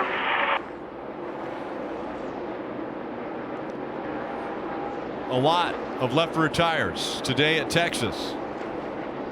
Green flag stays out, and Dale Earnhardt Jr. is going to make the pass on Jimmy Johnson. And that NASCAR's got to be looking really close to see if there is any debris on the racetrack. I know they have spotters all the way around the racetrack, but you see Ryan Newman with a really nice job of saving the car. He was sideways in the middle of the corner, but was able to save it from spinning out. And now the question is how much damage was done to his car. 31, much like the 48 and the 88, was a chaser. He made the chase at the beginning of the chase, wasn't able to continue to advance through. And on pit road is the 31, Mike. And Rick, it is the left rear, and you can see it's done some body damage to Ryan Newman's car. The left rear quarter panel a little bit torn up. They're going to address that during the course of this pit stop, trying to pull it away and straighten it out as best they can. In a quick fashion, he's away, but certainly some damage to that race car. And Steve, you mentioned the 31 was a part of the chase to start off with. Once they're eliminated, they continue to acquire points and try to get as many points as they possibly can, because the fight is for 5th through 16th. For all the chase drivers, they have an opportunity to still finish in the top 10, even in the top 5. There is that 5th spot behind the championship 4 that will be a coveted spot by all these drivers that have been in the chase. Yeah, I mean, even if you don't make it to Homestead, you still want to finish the season as high as possible. So once you're eliminated, you continue to race, continue to gather points. And I think a lot of people think if you're eliminated in the first round, they take 16 cars, and you can't finish any better than 12th. But the truth of the matter is, you can finish as high as 5th. So there's a continued race for points all the way in these last 10 races. As the drivers are running, Dale Earnhardt Jr. outside of the top 8, because 4 will be eliminated from the group that is running right now, the 8 that is trying to advance into the championship 4. And Dale Earnhardt Jr. has acquired the most points of the drivers that have already been eliminated. And listen, there's a lot of pride in winning a championship. Everybody wants to be a champion, but it's also a lot of pride to finish 5th. This is way better than 12th. You want to get as many points as you can. That's what you and your team are fighting for. You're fighting to be the best you can possibly be, and this point battle will continue on all the way through Homestead, not just for the championship contender.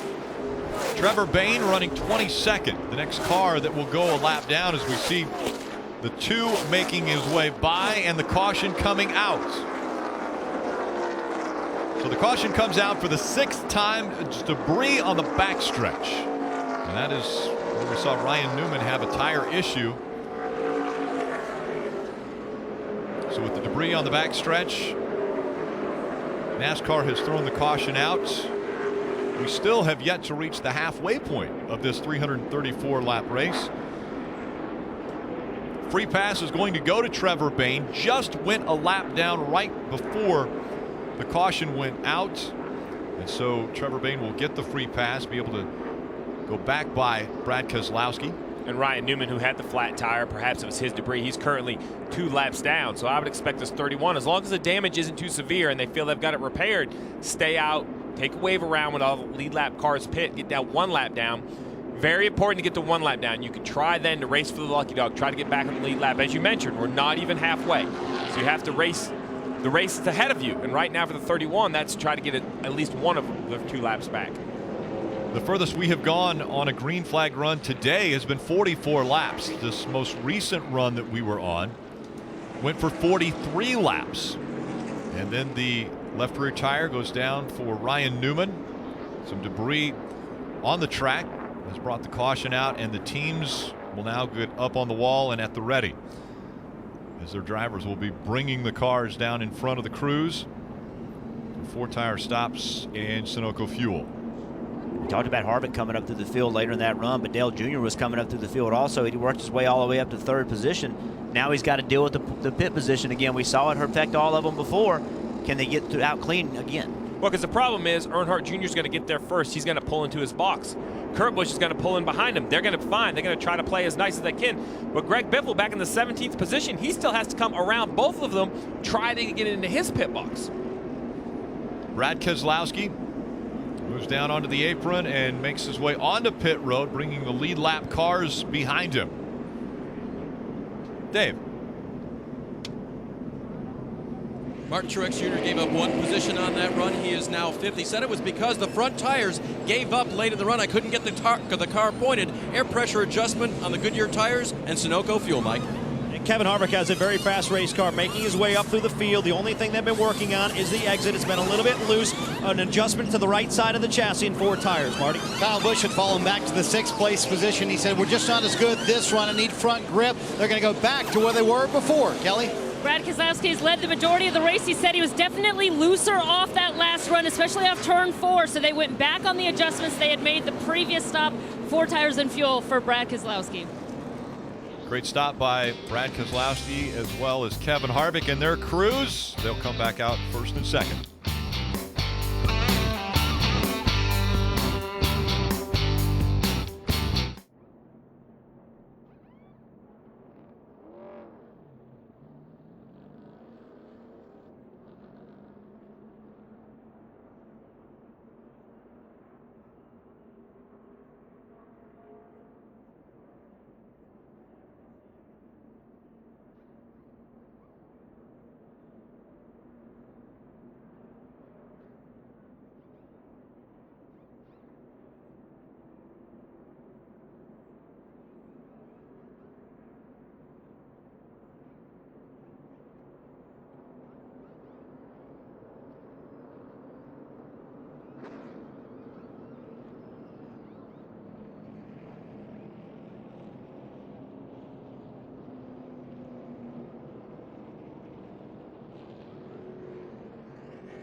There is the Cowboys' home field about 30 miles away from Texas Motor Speedway, and tonight on NBC, Sunday Night Football is live from Arlington.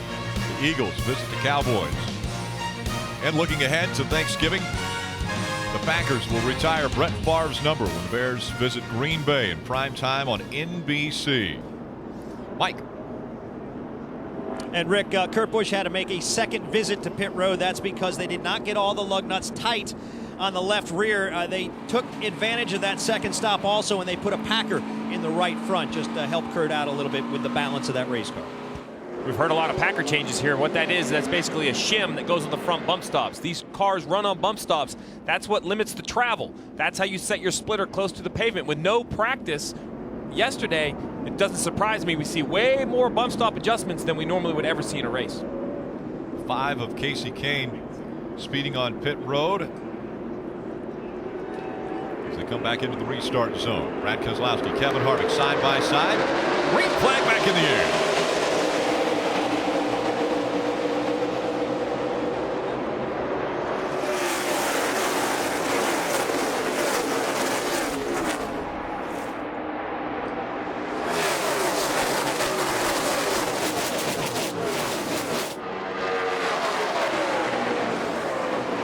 Dale Earnhardt Jr. wasting no time working up to the high side of the track. The outside of 3 wide, and he bumps the wall coming out of turn 4. You're just fine here. Keep coming there. Just quarter panel. Inside, one inside. Just one. Some damage to the right rear of the 88. Can he hang on to it?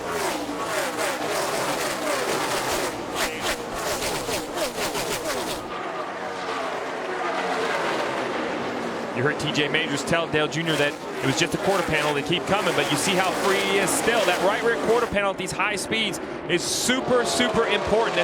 Makes a ton of downforce and a ton of side force. It looks to me that it's more than just a little bit of damage. It looks like it's separated from the deck lid, and perhaps the spoilers moved a little bit.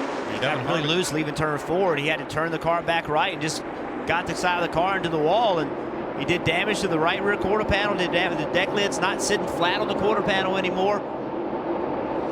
Greg Biffle getting by the 88. As Dale Earnhardt Jr. continues to drop back and has a handful with the 88. Yeah, you see the big gap between the spoiler and the quarter panel. That right rear, it's hard to imagine, but behind that right rear tire is as sensitive as anywhere on the car, and that is contributing to this loose condition. He was loose, obviously, that's why he got into the wall, but that aerodynamic damage is a huge issue on this 88, Marty. And Steve, you can see all that damage. Junior's only comment on the radio was absolutely wrecking loose. And the stop before, they were not blocked in by the 16, so they restarted 4th. Junior falling through the field after making that contact off the turn 4 wall. Damage on the back of the 88 has continued to see Dale Earnhardt Jr. fall. He has gone all the way down to 17th now and continues to have his hands full. See Dale Jr. all the way on the top of the racetrack. Gets really loose right there, overcorrects it just a little bit, gets the right rear in the wall. Didn't hit it that hard, but it hit it right at the rear bumper. And when it did, it knocked the whole back of the car down. Watch right here. Boom, hits it right there. The whole back of the car comes down. It separates the quarter panel from the spoiler, and now that problem is only going to get worse. And you mentioned it earlier in the show, Jeff, earlier in the race about when do you be patient, when do you go hard.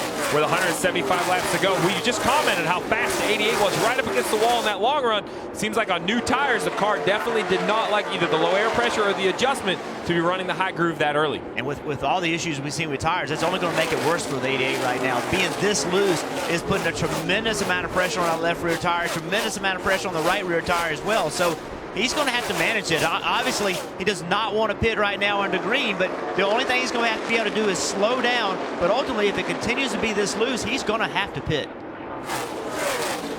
You know, and he looks like he's just trying to do the best he can. He can't come to pit road. The 4 tires are up. I know he's off the pace. Right now, he just has to conserve. Keep the car going straight.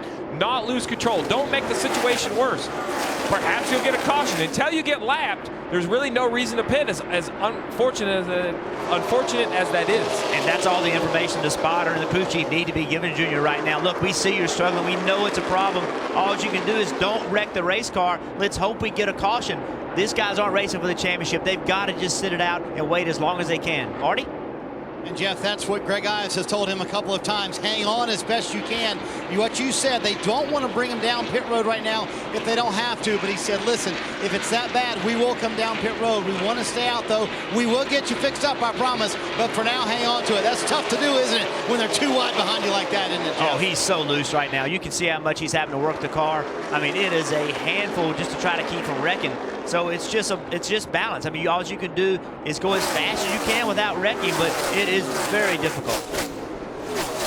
So a handful for the 88 of Dale Earnhardt Jr. Jimmy Johnson has been able to move up to second, and about a second and a third behind Brad Keselowski, leading this race. This is when you're waiting, when you're hoping for the caution, and you're just hoping you're not the caution. I mean, really, because when you're this loose, I mean, honestly, the only thing left for the driver to do is slow down. Don't make the situation worse. Hope you get the caution. If you don't get it, you're going to eventually have to pit. He's fallen back to 21st. There are only 22 on the lead lap. Trevor Bayne running 22nd. Well, that's really where they're at right now, Rick. They're not worried about positions. They're worried about laps. Just try to stay as close as you can to the lead lap so you have an opportunity to repair the car. But this is going to be difficult to repair. The right rear quarter panel of the 88 damaged when Dale Earnhardt Jr. came off turn 4 and got into the wall. Brad Keselowski, 151 laps out front.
The loose car was just a little too much for Dale Earnhardt Jr. He goes around coming through turn 4, and that brings out the caution for the 7th time today. Brad Keselowski bringing the lead lap cars onto pit road. Dale Earnhardt Jr. able to stay on the lead lap. And let's go to Dave Burns. 4th place, Martin Truex Jr., that's his little brother, said the car was a little bit freer that time, but the front end still won't point, so they're going to make another air pressure adjustment for him. 4 tires and fuel, Mike. Kevin Harvick goes very deep into his pit stall. They're going to make an air pressure adjustment and a 4-tire change along with fuel. They've worked on the chassis the last 2 stops, but not this time. Pretty happy with the race car, Marty. Mike, Kyle Butcher and his team think the track may have gone through a change. Their car's still loose. Got to get those front tires to work. They made a wedge adjustment, Kelly. Keselowski was happy with the adjustments that they made to his car the last time around. He said it felt better on that last run, so it was just 4 Goodyear tires and fuel for the 2. Once again, the 4 of Kevin Harvick losing spots, 3 spots on pit road. Brad Keselowski and Jimmy Johnson holding their positions 1st and 2nd as they came off of pit road. This is what took place for Dale Earnhardt Jr. The tires stayed up. He made it to pit road.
NASCAR on NBC is brought to you by Nexium 24-hour for all-day, all-night protection from frequent heartburn. And by Sprint, proud sponsor of the NASCAR Sprint Cup Series. Let's go down to the Toyota Camry on-track car. Jeff, we're seeing a lot of tire issues. Does the splitter play a role in that? Well, I'm not sure the splitter plays a role in the tire issues, but we've heard a lot of pit stops today, crew members making changes to the Packers. What the Packers do, as Steve talked about earlier, it controls the ride of the car. So we're looking at the bottom of the front nose, that's the splitter. If you do not have enough Packer in there, it hits the racetrack and the car won't turn because it's hitting the racetrack. If you have too much in there, it's too far off the ground and it's not using aerodynamics to the best of the race car's ability. So there's a fine line between having enough Packer and too much. And that line isn't inches. It's eighths or sixteenths of an inch. I mean, it's very, very sensitive. Even at a rough track like Texas, the speed is just so high. Aerodynamics play such a role. Rough track referring to the bumps in both ends of this racetrack, both in turns 1 and 2 and in 3 and 4.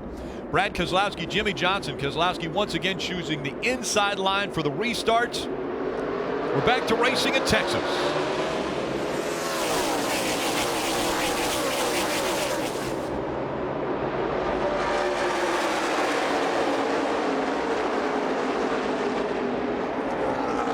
Kevin Harvick in the 4 continues to fight for positions and then loses them on pit road. He restarted 6th. We'll see if he's able to battle back up into the top 3 as he was able to do on the last green flag run. And that makes it a little harder. If Kevin has been taking a little bit easy on the starts, that makes it a little harder for him to do that. Because you want that track position. You can't not run hard if you're in 6th versus in 2nd. If you give him a spot or 2 in 2nd, it's not that big of a deal that you can get back later. But when you start back 6th, 7th, 8th, you're not afforded that opportunity. You've got to push when the restart happens. Jimmy Johnson trying to go to the outside. Almost looking at 3 wide. We saw Carl Edwards on the bottom and Martin Truex Jr. looking between the 48 and the 19. Thought better of it as the 19 now running in the 3rd spot, but here comes the 4 of Kevin Harvick. Harvick once again battling back. He's running 4th. He was inside the 78, now lost that spot to Martin Truex Jr. Kevin Harvick, after a tire issue, a left rear tire going down on the 4, did not do the extensive body damage that we saw happen to the 22 of Joey Logano. Harvick has been able to fight back and continue to run in the top 5. And there's Jamie McMurray behind Kyle Busch trying to make his way to the front. We saw Jamie finish 2nd last week. Had a great shot to win that race. Has worked his way up toward the front today as well. And this strikes me as his kind of race, his kind of racetrack. He loves to run that top right around the wall. And while it might not be ready quite yet into a run, you got to get the tires a little bit older. 10, 12, 14 laps into a run. Jamie McMurray, much like his teammate right behind him, Kyle Larson, who will be right up against the wall. McMurray looking at the inside of the 18 of Kyle Busch. Busch running that middle line. Keselowski has been dominant. 163 laps led. Kevin Harvick was out front for 9 laps. 176 laps completes past the halfway point of this race. But Steve, you mentioned at the beginning of the show, one of the longest races we run at 500 miles. This one and could end up being tire conservation because of the limited number of tires that they do have. Well, not only is it tire conservation, but you also, if you've had an issue, continue to battle. That's what Kyle Larson, we just mentioned him. He had a flat left rear tire earlier, but him and his race team continue to work on this 42 car. You're going to see here on the pit stop. Yesterday in the Xfinity race, the left rear quarter panel got into the tire, rubbed through the tire, caused a flat tire. Already today, this 42 has had issues with the left rear tire. They continue to work on it on the pit stops, trying to get ahead of it, making sure they don't have an issue. Now currently running in the 8th position. That is how you stay on top of a problem, repair it early, race all 500 miles as he is side by side with his teammate here. And Kyle Larson's a driver who we have mentioned plenty of talent. For a young driver, incredible amount of talent, still has yet to find victory lane in the Cup Series. And another young talent, really good. You see the 20 car behind the 41 of Busch. That's Eric Jones subbing for Matt Kenseth. Imagine the pressure on this young man, subbing for a champion, a champion that was suspended. I mean, that's big shoes to fill. He's done a really nice job. He's not overstepped his bounds. kept his nose clean, just worked hard. Again, long race, and doing a really nice job of managing this race to this point. Kyle Larson, the 23-year-old, running 7th, Dave. And both Ganassi cars, the 42 and the 1, looking very good. And I talked to their folks this morning about the change in their program. Seem to be running much better lately. Did you build some new cars? Well, of course, they're always building new cars, but they said it's not just what we've been doing new-wise, it's how we have been taking care of what we've got with suspension parts and ways of making the platform just right aerodynamically. A lot of improvements in Ganassi, and it's showing in their performance. Battle for second on the left side of your screen. Jimmy Johnson and Carl Edwards. Edwards has won here before, and Jimmy Johnson has won here multiple times before. And what Dave just talked about, building new cars and updating your old cars, that is the evolution of NASCAR. That is what these teams continue to do every single week. When we talk about notes and who ran good at Texas in the past and last year, it's hard to really look at that because these cars, these teams evolve so fast that just a few weeks ago, what you ran at Chicago is not what you're going to run at Texas. That's why it's important that you talk about the 24. They got their win. Homestead only a couple weeks away. This race will be a chance for them to continue to tweak on things. These two continue to fight for position. 8 wins between the two of them.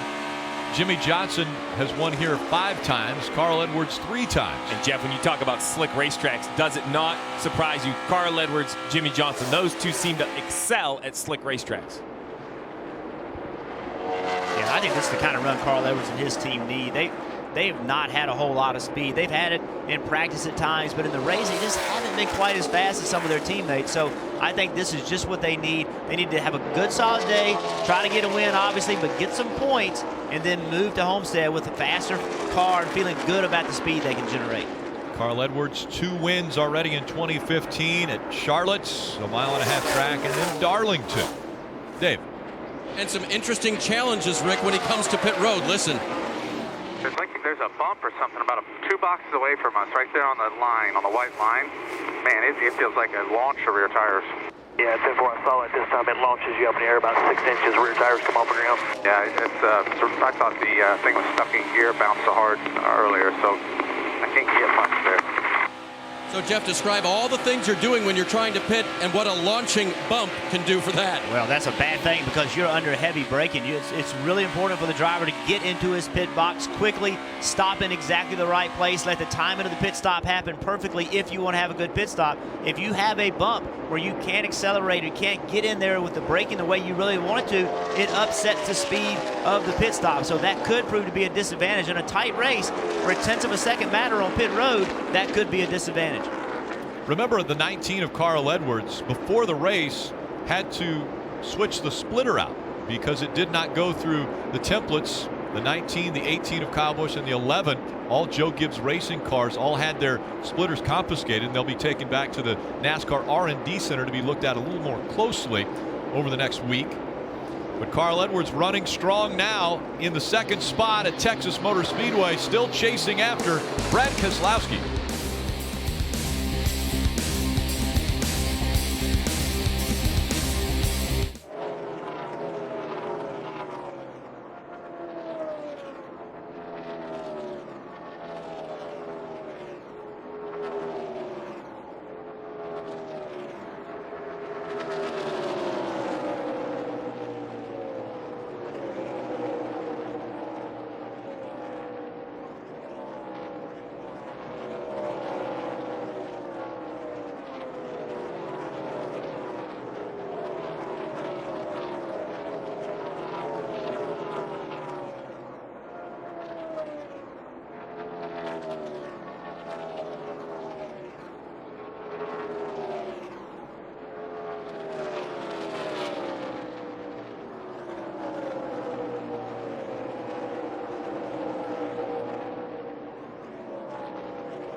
watching NASCAR Sprint Cup Series racing from Texas, presented by Honda Power Sports.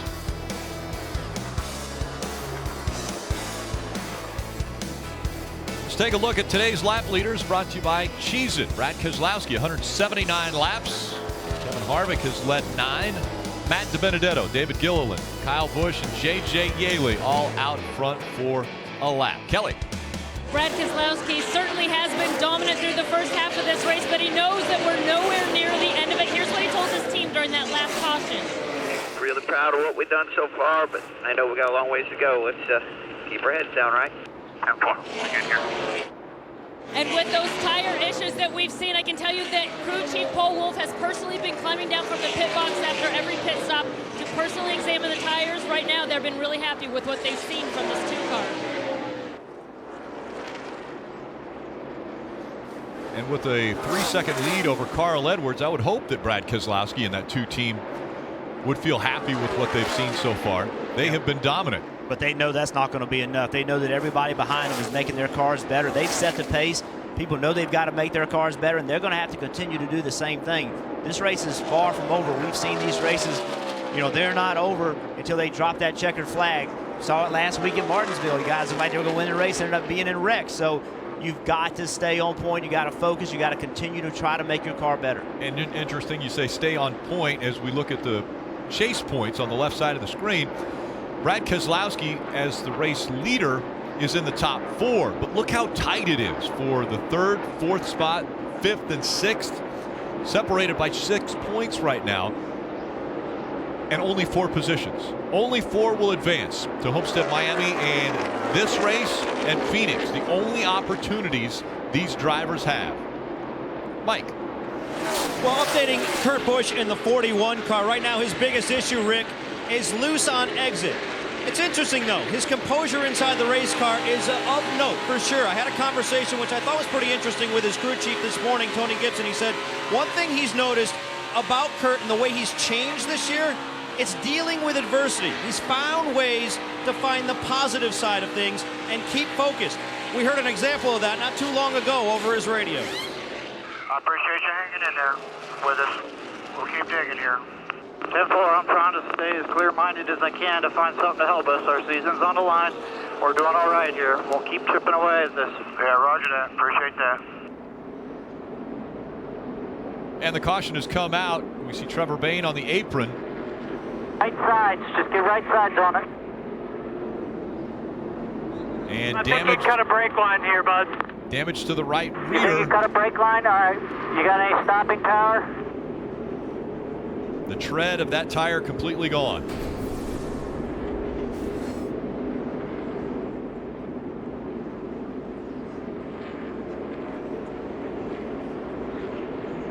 The right rear is down, obviously. Again, did a good job of saving the car. Debris flying out of the back of the car.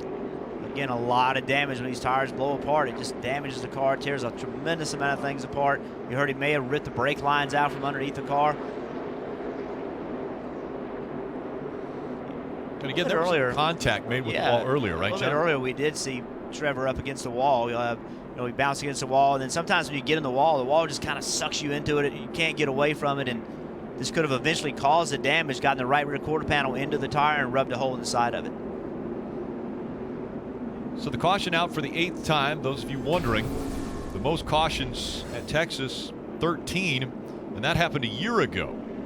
And as we've just passed the halfway point, 8 cautions already. The free pass goes to the 88 of Dale Earnhardt Jr. They had lost a lap in all of the work that was being done and the spin that took place coming out of turn number 4 for Dale Earnhardt Jr.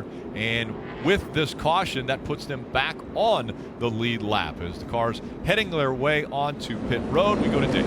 Second place, Carl Edwards will get 4 Goodyear tires and a load of Sunoco fuel and a wedge adjustment to keep up with the track. The car was very good that run, Mike.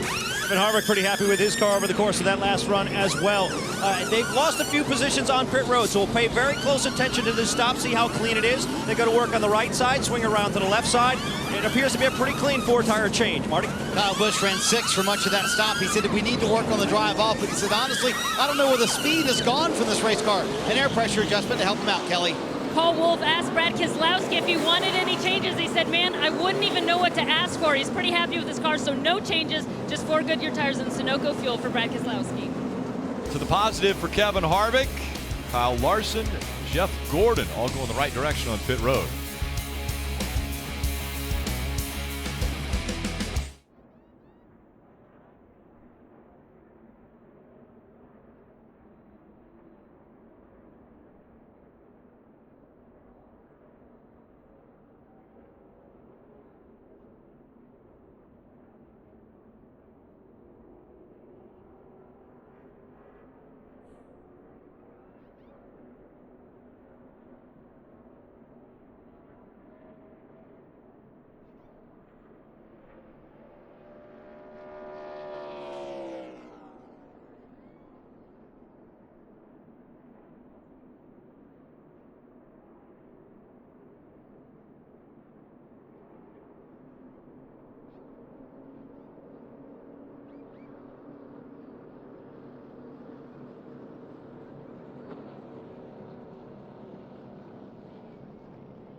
Today's aerial coverage provided by our partners at Smithfield Foods. Shadows from the grandstands on the front stretch starting to go over the top of the front stretch. Let's go down to Kelly. And just moments ago, the team telling Brad Keselowski that the last 3 guys who've had right side tire issues have all hit the wall first. They feel like it was self-inflicted. He has got 6 sets of tires to go, Dave. 6 sets of tires for, let's see who we're talking about first here. Probably the 19 of Carl Edwards. He has actually 7 sets. The 78 has 6.5 sets. They only put on rights the first time. And Kevin Harvick had a tire issue early in the race, Dave, and consequently they're paying very close attention to their tire inventory and their tire management throughout the course of this run. As of right now, it appears they've got 6 sets of stickers for the 4 team. Rick? So tires has been the big topic of discussion because we had tire issues early on in this race. Now that we've passed the halfway point, 134 laps to go, hasn't been as big of a problem. But it happened quick for Joey Logano on lap 9. It did. It started early. The left rear tire goes on the 22 car, and then just a little bit later, a left rear tire again goes on the 4 of Kevin Harvick. Saw the 88. Had a right front come apart. Seems like the tread came right off the top of the tire. Then the 42 had a left rear come apart, but did not damage the car greatly. Ryan Newman also with tire issues. His left rear goes down. Goodyear busy on pit road. Jeff Gordon, 7 sets. Brad Keselowski as well. Kyle Busch, Kurt Busch, all with 7 sets. Then Kevin Harvick Carl Edwards 6 sets. Yeah, and all these teams start with 14 sets. You put a set on the car, it means you had 13 on pit road, so they've used roughly half of their allotment. With 133 to go, if we have a couple longer green flag runs, no problem, tons of tires. But if we have a bunch of short runs in a row, crew chiefs are going to have to start making decisions when they put these tires on, or perhaps do they feel they need to save a set. Fuel run, pit window approximately 55 to 60 laps. If that would go the way that we have laps left, 133 to go, they'd only be on pit road maybe twice. I will bet cautions. I will bet against the fuel window coming into play here in Texas. Now, there's always the opportunity for a fuel race, but it seems like with the issues we've had, especially with left rear tires around the lap 40 to 45 lap mark into a run, I don't see any crew chief wanting to risk trying to go 55 or 60 laps. Longest green flag run today has been 44 laps. And about that time when we got to 44 laps, we had a tire issue, and so the caution came out. We haven't seen teams have to perform green flag pit stops today. The cautions have fallen in such a manner that they haven't had to worry about green flag stops. You can sign up for the Quicken Loans weekly playoff grid challenge for your chance to win weekly prizes, including a Roku free streaming player. Find out more at NBCSports.com/grid challenge. The more weeks you play, the more chances you have for the grand prize, which is Quicken Loans, paying your mortgage for a year.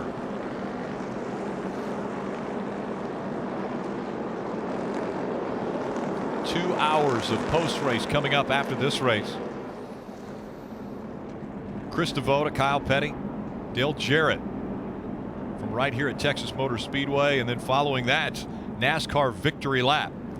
Join Carolyn Mano, Brian Vickers, and Parker Kligerman as they break down all of the events that have taken place today. Well, they have a lot of events to break down already, Rick. We still have 132 laps to go.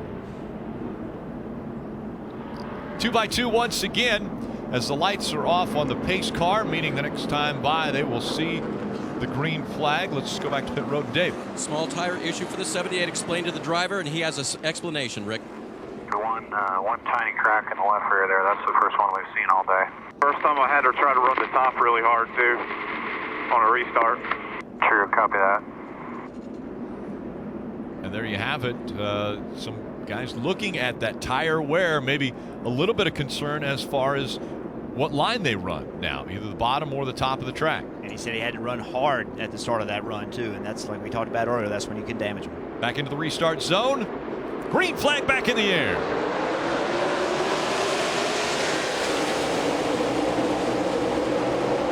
Great restart for Carl Edwards on the outside.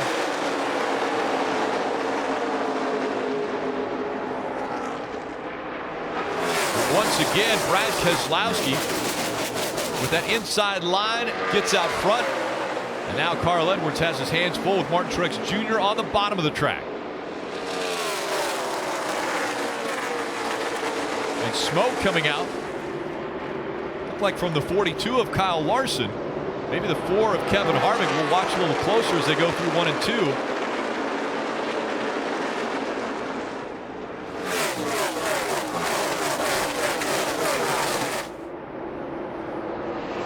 Potentially a little tire rub on the restart.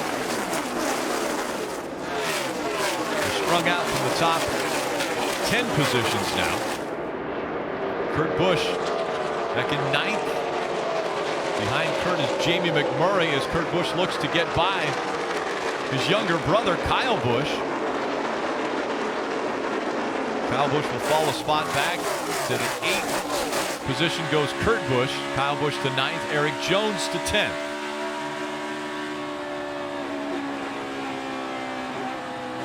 We've ridden on board several cars today. We can hear the difference on new tires versus old tires. We hear Busch in the throttle really, really hard, barely out of the gas at all. Listen to him as he drives into turn 1.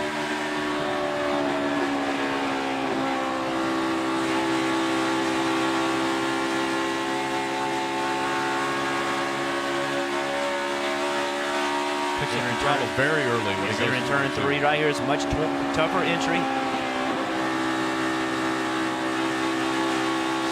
We'll come back and revisit Kyle maybe in 30 laps and see the difference.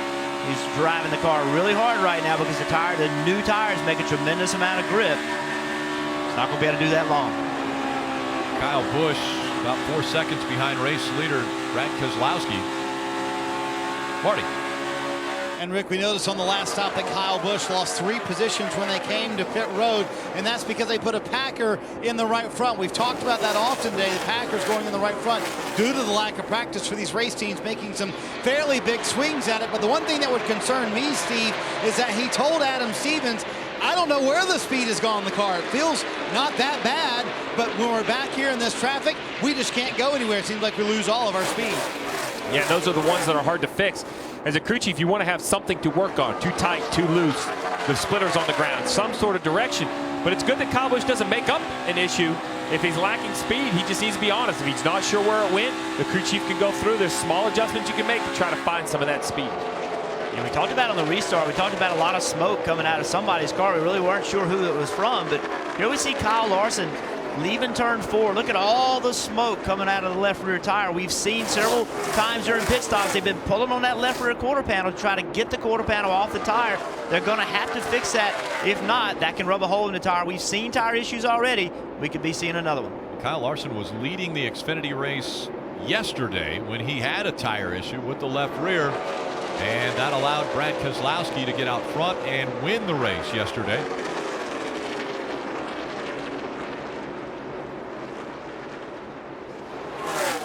You can see it still rubbing. You can see there's a little bit of smoke as it rolled through the middle of one and 2.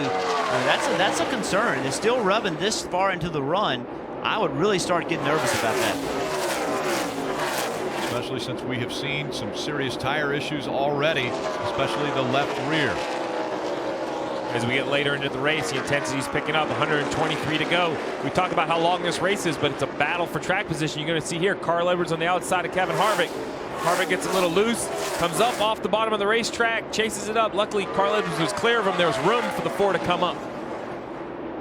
A handful for Kevin Harvick, and a great battle back for Harvick as he was down at the back of the pack after a tire issue for the 4 team. He's battled back in 4th for Kevin Harvick. Brad Keselowski leading by 2.5 seconds over Martin Truex Jr.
You're watching NASCAR Sprint Cup Series racing from Texas, presented by Nexia.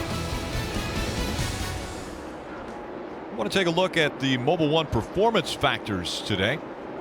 Yeah, well, managing tires has been a big part of this story today. On the track, the driver has to take care of them, especially on the start of a run.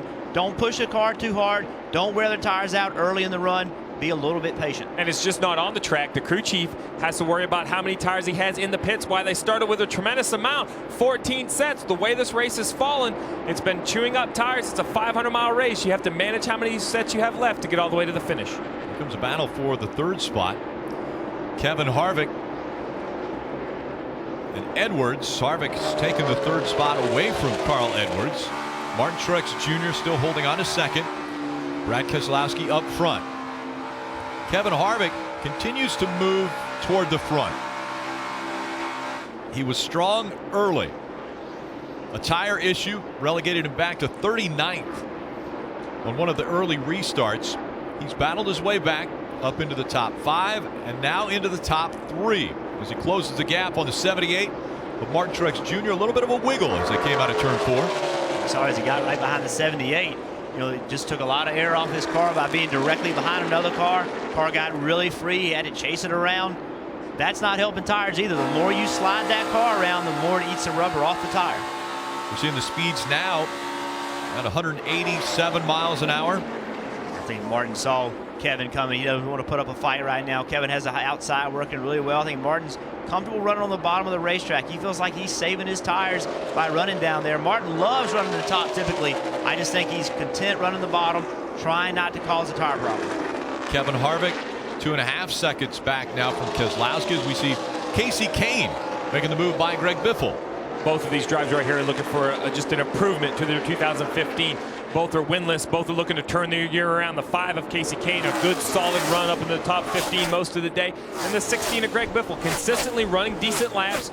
We heard earlier Marty Snyder report that they were just looking to improve in the 16, try to become a top 10, top 15 car. This is the type of run they need. Yeah, without a doubt. I mean, these teams they're racing to get better for next year. They're trying to learn, try to apply that into next year, and having a good run at this time of the year starts to build a little bit of momentum, a little bit of confidence that, hey, we are getting better, we are improving, and it gives them direction heading into next year as they start building new cars and preparing for the upcoming year. With the exception of Joey Logano, all of the chase drivers are running in the top 10. We want to go through the field looking at our chase drivers. We'll start with Kelly. Rick, when asked about his approach to this race, Brad Keselowski said, we're going to tap into the Penske ethos of effort equals results and see what happens. Our program's in a good place right now. And Paul Wolf echoed that, saying they're much better aero-wise, and Yates has been working to give them more power in the engines. Overall, he said we just have a lot more speed, and boy, is it shown today, Mike. You know, Kelly, Kevin Harvick came into the day 7 points to the good, but this team is hardly comfortable. As crew chief Rodney Childers told me this morning, he said, hey, nothing's guaranteed. We need to go for the win today. In fact, they brought their best piece, a car they won with in Dover and led over 300 laps with. They're overcoming adversity, making a comeback from a lap 35 flat tire, running second, Dave. Mike, that low line that you see Truex taking once again there in the black and red 78, that is better time-wise for him as well as tire conservation. On the last run, they took a lot of time giving him lap times, and they said that low line was definitely better. He says, I'm losing rear lateral grip, though, over the last run. As for Carl Edwards, he got passed by Kevin Harvick. They told him, that's smart. We'll get him later. And Carl radioed back, it's too tight the first half of the corner right now.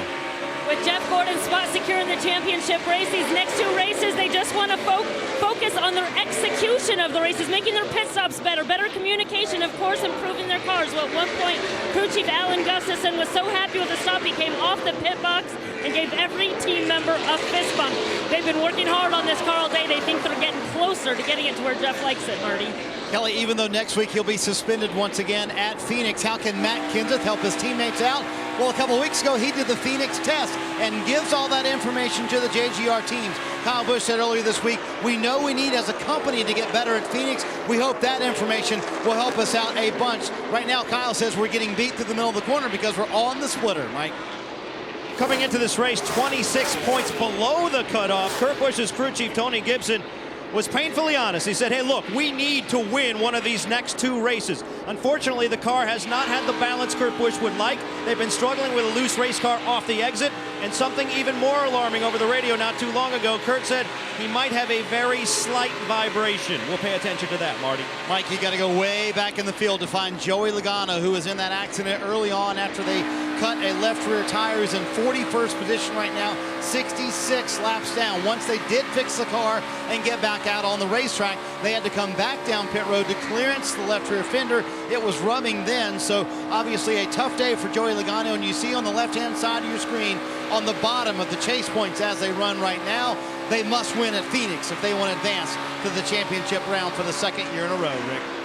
The bad luck continuing for Joey Logano from a week ago at Martinsville when leading. The 20 takes him out. So now at Texas Motor Speedway, a tire issue early has him 66 laps down to Brad Keselowski.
Welcome back to the AAA Texas 500, presented by Nexium. 8 chasers, all trying to advance to Homestead. One of them has punched their ticket. Brad Keselowski has not, but trying to do so today. The 31-year-old out of Rochester Hills, Michigan. Only 1 win on the season, and that happened at Auto Club Speedway. That got him into the chase, and since then he's been able to point his way into this 3rd round, but in a situation because of what happened last week that he almost is in a must-win situation. And right now he's doing what he has to do. Already has led 222 laps today. Yeah, and running in 2nd place we have Kevin Harvick, who has been what I believe to be the fastest car from the end of the year to right now. Without a doubt, some people have been able to mount a challenge to him, especially Joey Logano in the last several weeks. But this 4 car has been the talk of the garage for the entire year about the speed they can carry, how fast they are. And everybody knows going to Phoenix that Kevin Harvick and this team are the best teams going to Phoenix. They do not want to put him in a position where he can win that race and move on and knock someone else Well, out. he showed last year he can. He's our defending champion. He won earlier when he had to win. He won last year when he had to win. This is a very dangerous team when it comes to the NASCAR playoffs. Martin Truex Jr., after an emotional win at Pocono, was able to get his way into the chase with that win, and also has been pointing his way through to the point now where he's in this third round and is sitting pretty good as far as looking forward to that championship 4. Well, I think the 78's a team that has a chip on their shoulder, a single car team from Colorado going against the big race teams of NASCAR, the Joe Gibbs Racing, Hendrick Motorsports, Penske. This single car team with a first-year crew chief Cole Pern has been consistent. They've been fast. They've almost been off the radar, and I think they take that a little personal, Jeff. They want to come out and make a point. They can contend. Yeah, no question, but this is the kind of racetrack, and Homestead, another just over a mile racetrack where they seem to be their best. So 2 of the last 3 racetracks, I think they're the kind of racetracks that play into their favor. Columbia, Missouri's Carl Edwards currently running in the 4th spot. Carl Edwards 2 wins already on the 2015 season. Another driver who enjoys the fact that what is going to happen next year when they change the setups of these cars, he was a big proponent of that, and that's where he got one of his wins at Darlington when they tried that. Now, coming into the final 3 races of the season, he's at a racetrack where he's won 3 times before here at Texas, looking to advance into that championship 4 as well. Yeah, that's right. I do think they're going to have to find some speed, because with this package, with this rule package, spoilers, what we've run most of the year, they really haven't had the speed that even some of their teammates have had. They've done a really nice job running well today, but I think going to Homestead, a place where he lost the championship to Tony Stewart by a tie. I mean, it was a tie. Yep. I think that gives them enough motivation to go try to find a way to get a win and do what they have to do in Homestead. And really an incredible season for the driver running in the 6th position. Kyle Busch started off the 2015 season in the Xfinity Series race at Daytona, breaking his leg and his foot. In that accident, that kept him out of 11 races to start the Cup Series season. But since then, Kyle Busch has been one of the hottest drivers in the Cup Series, has made his way into the chase, and now looking strong once again. Yeah, ever since that injury, Kyle Busch has just seemed to be a little bit calmer in the race car, a little bit more patient in the race car. While he's had a great career in NASCAR, it's always seemed to just not go his way when it comes to the playoffs. But here he is in round 3 with an opportunity to get to Homestead, to trying to finally win that big crown, the championship. That's where everybody wants to be. Currently 2 points behind the cut line. Needs to continue to run well here today. Closest he's ever been to a championship. But what about the 4 team, Mike? Well, I'll tell you what, Rick, if the 4 team's able to defend their title this year, they certainly will have earned it in the playoffs. They've had more than their share of adversity, and it appears there's more of it right now. Kevin Harvick radioed in not too long ago saying the car was popping out of gear. Greg Zipadelli, the competition director for Stewart-Haas, told me they have a plan next time down pit road to take some bungee cords, if you will, just to allow Kevin to strap them around the gear shift and hold the car in high gear to ensure that it doesn't continue to pop out of gear. Kind of an old school approach, wouldn't you say, Steve? Yeah, an old school approach and difficult. You talk about how hard this race track is to drive. Well, poor Kevin Harvick's doing it one-handed, Jeff. Yeah, this is probably the hardest racetrack to have to do that on, especially on old tires. So maybe during the pit stop they can get this, not necessarily fix it, but get him something in there where it'll actually hold the car in gear. But he has his hands full. Driving with one hand here. Handful. I mean, yeah, I'm sorry. Driving with one hand here, I mean, he just is going to have to slow down, and we've seen that. We've seen his pace come way off. That's all he can do. This is dangerous. Holding the wheel with his left hand and the shifter with his right hand so it won't pop out of 4th gear. Very difficult for Kevin Harvick, who's running 2nd. Imagine being on ice. Imagine the wintertime when the road conditions are terrible and there's a race to somewhere and you have to win that race, but you have to do it on ice. That's what Kevin Harvick is doing, but he's doing it one-handed. This is unbelievable what he's able to do right here. He was 5 seconds behind Brad Keselowski, trying to hold on to that 2nd spot. Martin Truex Jr. is a 2nd behind Kevin Harvick. The last time they were on pit road was lap 198. We're getting close now to green flag pit stops. We've completed 245 laps with just 89 laps to go. Kevin Harvick has had this issue before. It happened at Kansas when they had a shifter issue. Came completely off. Yeah, it had a vibration that day. It actually broke the shifter handle off. He had to use what was left of the handle down below, hooked to the transmission to shift. Made the day more difficult. And remember, this is a Hendrick car, Hendrick engines. I'm not doing, get Hendrick transmissions. You know, to be honest with you, the Hendrick company has had more problems with shifters than anybody in the garage. They seem to have a constant issue with shifter issues. And now this one that Kevin Harvick is having to deal with, holding it in gear. He's got to hold the shifter so that it doesn't pop out of fourth gear. We're coming up on the 44th green flag lap. This is about the time we saw Ryan Newman have an issue and bring out the caution earlier. 44 laps is the longest green flag lap we have run. We saw the 42 have a left rear go down about this time into a run. The 31s had a left rear go down. At this point, the crew chiefs now, everybody wants to get to pit road, but you can't risk getting to pit road if you think someone's going to have a tire issue. So now it's basically a cat and mouse game between these crew chiefs. Who's going to come to pit road first, get fresh tires, kind of force the issue to everybody else. You see Harvick, he's put his right hand back on the wheel for just a break for a moment, give his left hand a rest. Marty, what's going on with the 88 team? Dale Earnhardt Jr. is moving towards the front of the field, Rick. I mean, consistently for 15 laps, he's been the fastest car on the racetrack. And at the beginning of this run, he said, hey, boys, I tagged the wall again, hit with the right rear quarter panel. He's hit the wall twice. They've had problems on pit road with being blocked in by the 16 car. And you see the numbers as low as 40th today for Dale Earnhardt Jr. He's driven to the front of the field twice, and he's doing it again. Don't count the 88 out yet. Yeah, he is very fast. He is coming through the field. He definitely has the fastest car on the racetrack right now. And I'm going to tell you who wants to see green flag pit stops is Kyle Larson. Kyle Larson ended up having a left rear tire problem, had to be on pit road under green, change the tires. He needs this to cycle around. If this does cycle around and everybody does start pitting under green, this actually could become an advantage for him because he put tires on before everybody else. It actually could turn into an advantage. Now, if the caution does come out, then he is definitely disadvantaged.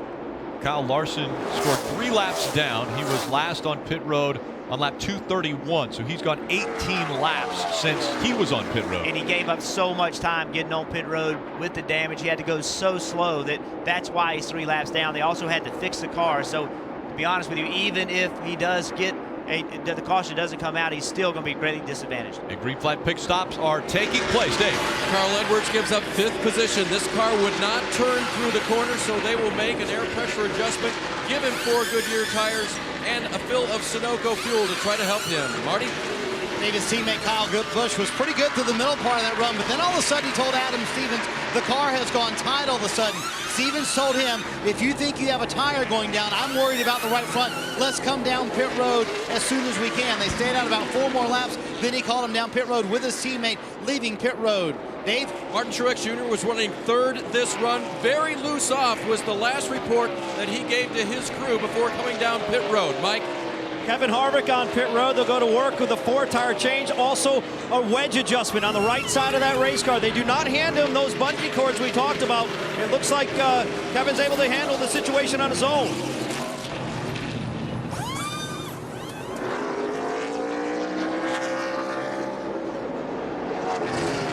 Jeff Gordon said he was just way too tight getting in, and it was sliding off the turns. It was really holding on, saying, I'm doing anything I can right now. 4 tires for the 24 of Jeff Gordon. Meanwhile, Brad Keselowski had nearly a 5-second lead over Kevin Harvick, so he said, I'm just trying to take care of it for you, Paul. And Paul said, good, I don't need you to push it. This is going to be a 4-tire change in Sunoco fuel for Brad Keselowski.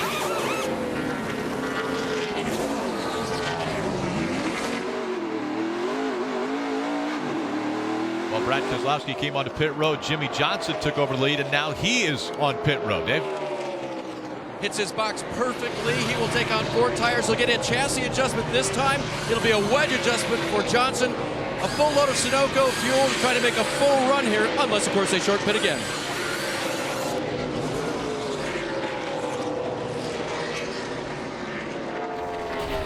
Talked several times about pit strategy, where you pick your pits. Well, look at the 41 coming in. He had to slow down a little bit because he was pitting right in front of the 4. See right here, nice job just slowing down, being a little bit patient before getting gone.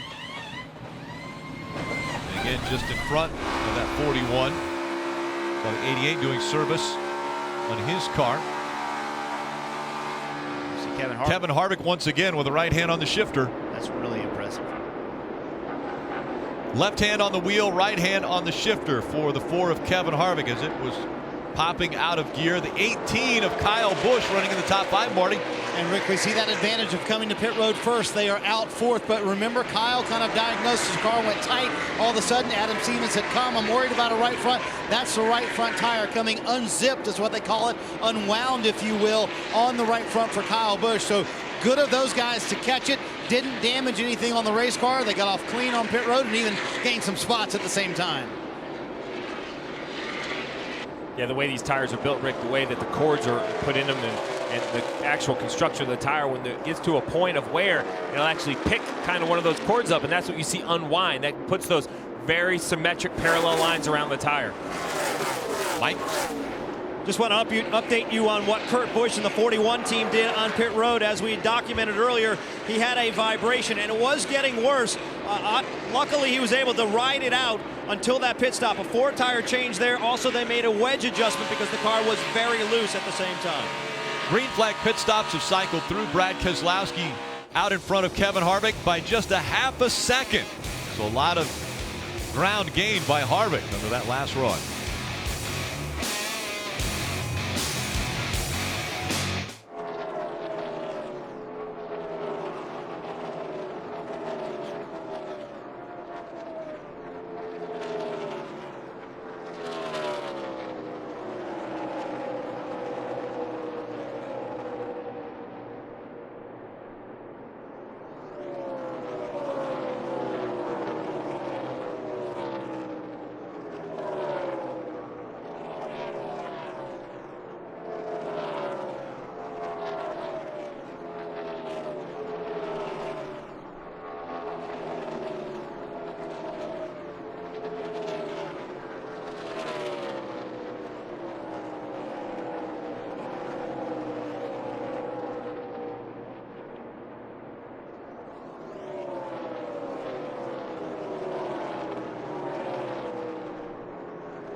Tomorrow, Dan Patrick talks with the Sprint Cup Series race winner right here at Texas Motor Speedway. Don't miss the Dan Patrick Show weekday mornings, 9 to noon on NBCSN. Carl Edwards trying to hang on to third, but Martin Truex Jr. takes it away from him. Brad Keselowski has an 0.8 of a second lead over Kevin Harvick. It's just in front of these two. Martin Truex Jr. back up to third. Carl Edwards, Kyle Busch in the top 5. Then it's Jimmy Johnson, Jeff Gordon, Dale Earnhardt Jr., Jamie McMurray in the top 10, running 9th, and Kurt Busch rounding out that top 10. Austin Dillon running 11th. Casey Kane is 12th. Eric Jones, a great run for Eric. First time in a Cup car at Texas Motor Speedway. He's running 13th. Impressive run for that 19-year-old. And Brian Scott In the 33, running 14th, Eric Almirola in the top 15. 18 cars on the lead lap. Boyer, Biffle, and Stenhouse Jr. just goes a lap down to race leader Brad Keselowski, so now only 17 cars on the lead lap. Brad Keselowski has put on a dominant performance today at Texas Motor Speedway. He's led 249 of the 264 laps. Kevin Harvick falling back a bit now, a second and a half behind Brad Keselowski. Kevin Harvick has his left hand on the wheel and his right hand on the shifter because they have mentioned the shifter continues to pop out of gear, so he wants to hang on to the shifter with his right hand. I think the biggest concern for me is as long as he isn't doing this just to be careful. You know, sometimes, you know, with the point situation the way it is, you can't afford a bad race. If it jumped out of gear and over-revved the engine, it could blow the engine up. So he may be holding it in gear just to be cautious. The big problem I've got is if we have a restart and we're side by side, you know, 10, 20 rows deep, how are you going to drive the car with one hand? How are you going to aggressively go after and attack positions? I don't know how you can do that. So if he's got to do this on a restart, you know, next to other people, I think he's going to be greatly challenged. And we've seen Kevin Harvick be challenged on restarts at Talladega. He didn't have the horsepower that everybody else had. The one thing I do notice, he takes his hands at times and puts them on the wheel in the corner. Other times he does it on the straightaway, so there's no consistency. So I'm not sure how big of a problem it is. Well, I think what I see there is Kevin Harvick's concern to lift off the accelerator because that's normally when a transmission will pop out of gear. Because what happens is, you know, you see Brad on the left side of the screen. He's using both hands. Kevin Harvick's trying to use both hands. Here, he feels he needs to keep his right hand on the wheel because of how the car is driving. But then at times, he'll reach down and he'll hold the shifter. Like you said, Jeff, it must be something he either feels or just being cautious. But as we get later into the race, he definitely has his right hand more and more on the wheel. And we continue to see him looking in the mirror. 19 of Carl Edwards still looking back at the 18 of Kyle Busch. As Kyle Busch looks to the bottom of the racetrack to try to get by Carl Edwards. Top 5 positions, all Chase drivers. And we would come to expect that. The best in the sport, all running in the top 5, all with a chance at the championship. This is the argument I have when I hear that people don't like this chase format. I could see that if these 8 drivers were spread through the field because they weren't what I consider the 8 that deserve to be to the front, but they're proving it correct right now. You have 1 through 5 all Chase drivers, 7th a Chase driver, 10th a Chase driver. The only Chase eligible driver right now not inside the top 10 is Joey Logano, who had a flat left rear tire early in the race. He's done a great job. Look at the points. The 24 on the left side of your screen, the 24 is in with a win, the 2 is the leader, 4, 78, 18, all dead time. One of those are going to be eliminated. There's only room for 4. And remember, we're looking at the points. This is if the 2 wins. If the 2 doesn't win, he had a bad race at Martinsville, so he would drop back down. So that would make it even that much tighter. As we look at the 18, you know, Kyle Busch has done a really good job in this chase. He hasn't pushed the issue. He has used points to his advantage. We all know Kyle Busch wants to lead the most laps, wants to win the race. Just like every driver, Kyle Busch has a reputation to be exceptionally aggressive. Kyle Busch is being exceptionally smart in this chase. He's managed the situation really, really well. Marty? And Jeff, just think about what they've done in the cutoff races this year. Both of the cutoff races, this 18 team came into that race out of the chase cutoff. They were not in, so they had to race their way in. Right now, as you saw, it's pretty much a dead heat for that final spot as we go to Phoenix next week, another cutoff race. And it's interesting to watch him on this run, guys. They think that he pushed it too hard early in the run the last time. That's why we saw that right front have issues last time for Kyle Busch. He backed it off. Now he's starting to go forward again, gained 2 spots in 4th. Kyle Busch in the top 5. Brad Keselowski out in front as we go NASCAR nonstop.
We're on lap 279 of NASCAR Sprint Cup Series Racing from Texas, presented by Nexium.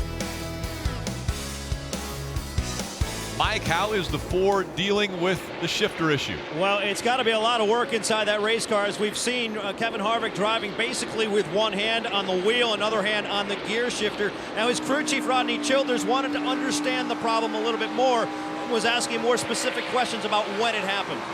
You think that was a free deal, or I should keep holding? Did it come out on decel or accel? Came out on acceleration off of 2. Man, I don't know. Should never do that. And certainly part failures and things of that nature have been part of this chase all playoffs long for the Ford team, and not something this team wanted to deal with again here in Texas. In fact, Kevin Harvick was asked about the adversity he's faced throughout the course of the chase. He said, look, we have, but I'm happy that our performance has allowed us to overcome it. Our philosophy now, just survive and advance. It seems that's the situation they're in now. Yeah, what the crew chief wanted to know, whether it was acceleration or deceleration, is when now there's more problems with the Ford guy. It looks like another tire issue this time for Kevin Harvick. These problems keep coming up, and they're on the wall ready to deal with that. Slowing way down is the 4 of Kevin Harvick as they go down the backstretch. That's fair. This will be the second today. The left rear looks to be up this time. Potentially the right rear the issue. He's obviously got an issue. He could not keep it on the bottom of the racetrack. So it does look like the lefts are up. Unless it's right on there. There's a right rear. Right rear is down. And the second tire issue for Kevin Harvick. Can't afford this. 53 laps to go.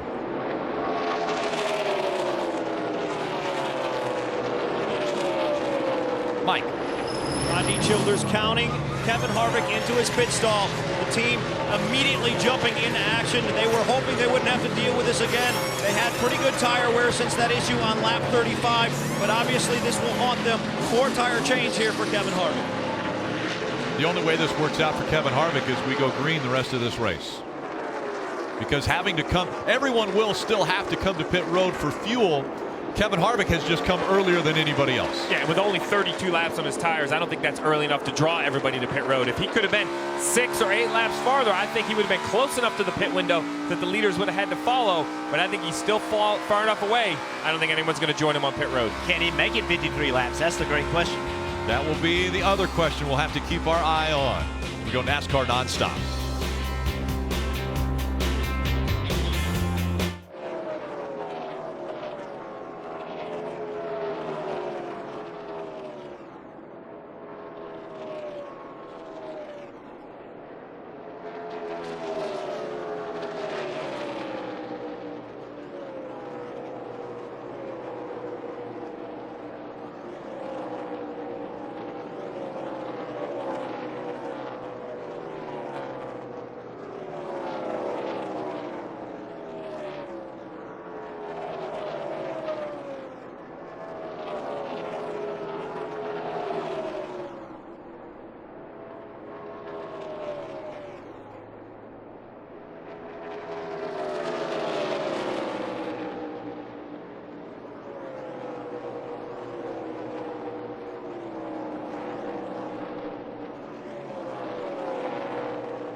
The NASCAR playoffs continue next week live from Arizona. Sunday, Sprint Cup Series race coverage begins at 2 p.m. Eastern on NBC with a Quicken Loans race for Heroes 500. On Saturday, Xfinity Series racing, the DAB 200, honoring American veterans. Coverage beginning at 3:30 p.m. on NBCSN. As they run, Jeff Gordon with the win. He's moving on to the championship 4. Brad Keselowski as the race leader. He's in the top 4. Then 12 points above the cut line. Martin Truex Jr. and Kyle Busch, guys at the bottom of this list. Kurt Busch, Joey Logano will be in a must-win situation when we go to Phoenix. Well, they have a hope, though, because 4 of the last 5 cut races have been won by teams in that position. The issue is there's 2 teams in that position with only 1 race remaining.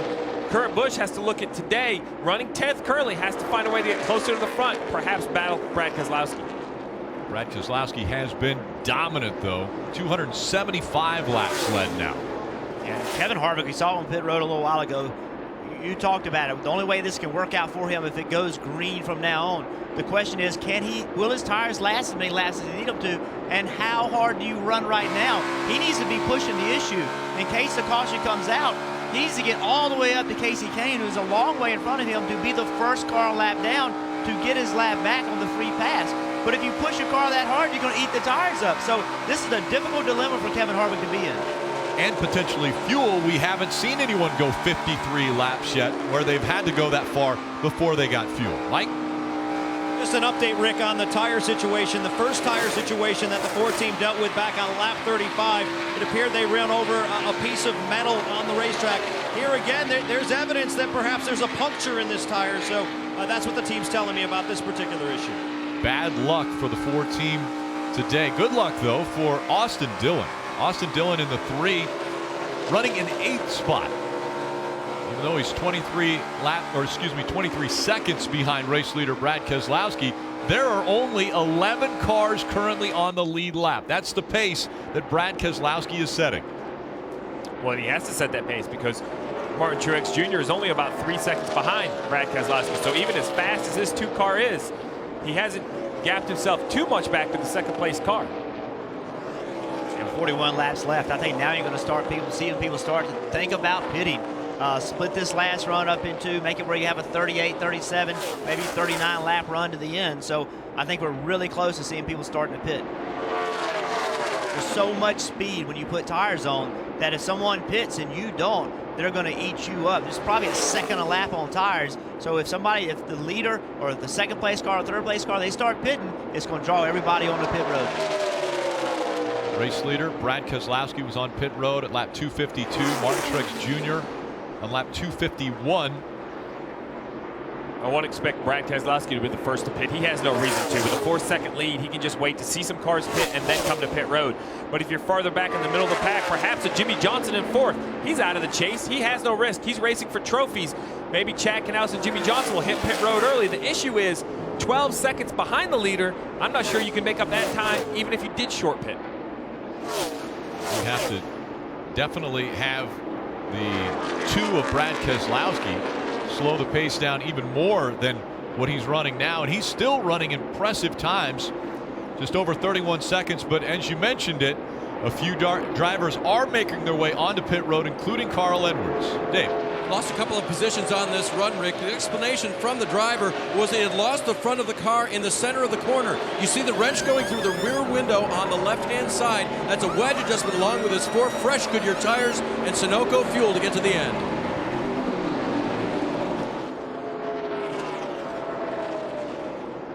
.48 of Jimmy Johnson was also on pit road. A few other drivers making stops. Eric Almirola, Paul Menard, A.J. Allmendinger. Jeff Gordon also on pit road now, as well as his teammate Dale Earnhardt Jr. Marty.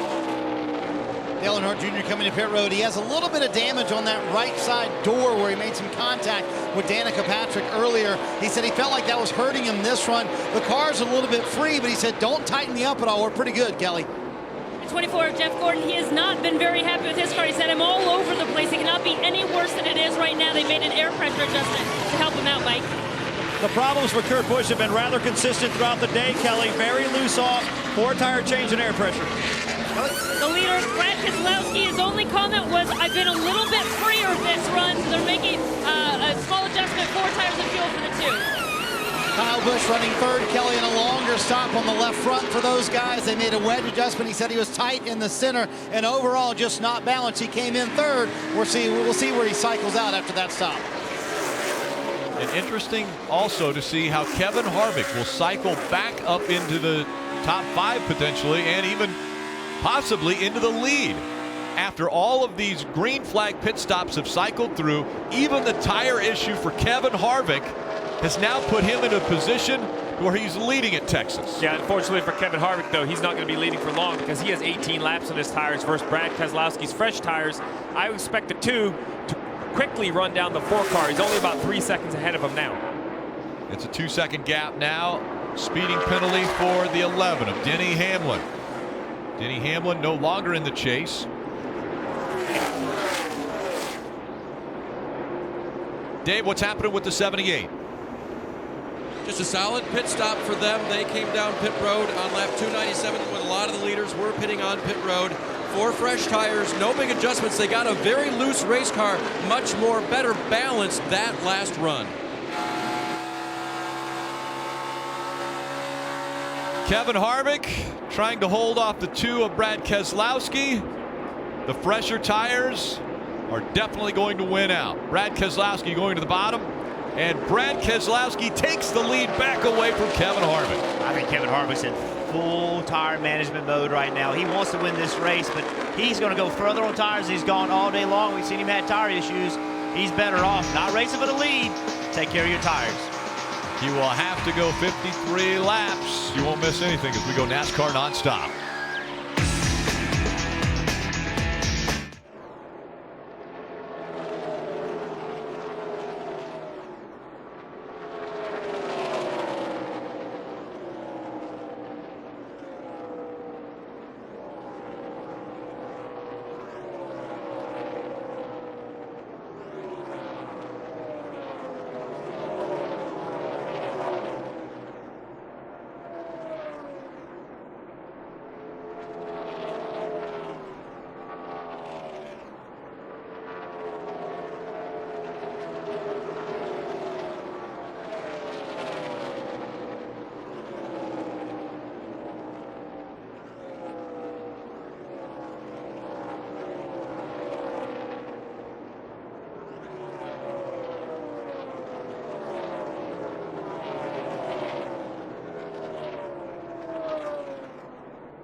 Welcome back to Texas. Brad Keselowski continuing to lead from Texas Motor Speedway. He grabbed it back from Kevin Harvick.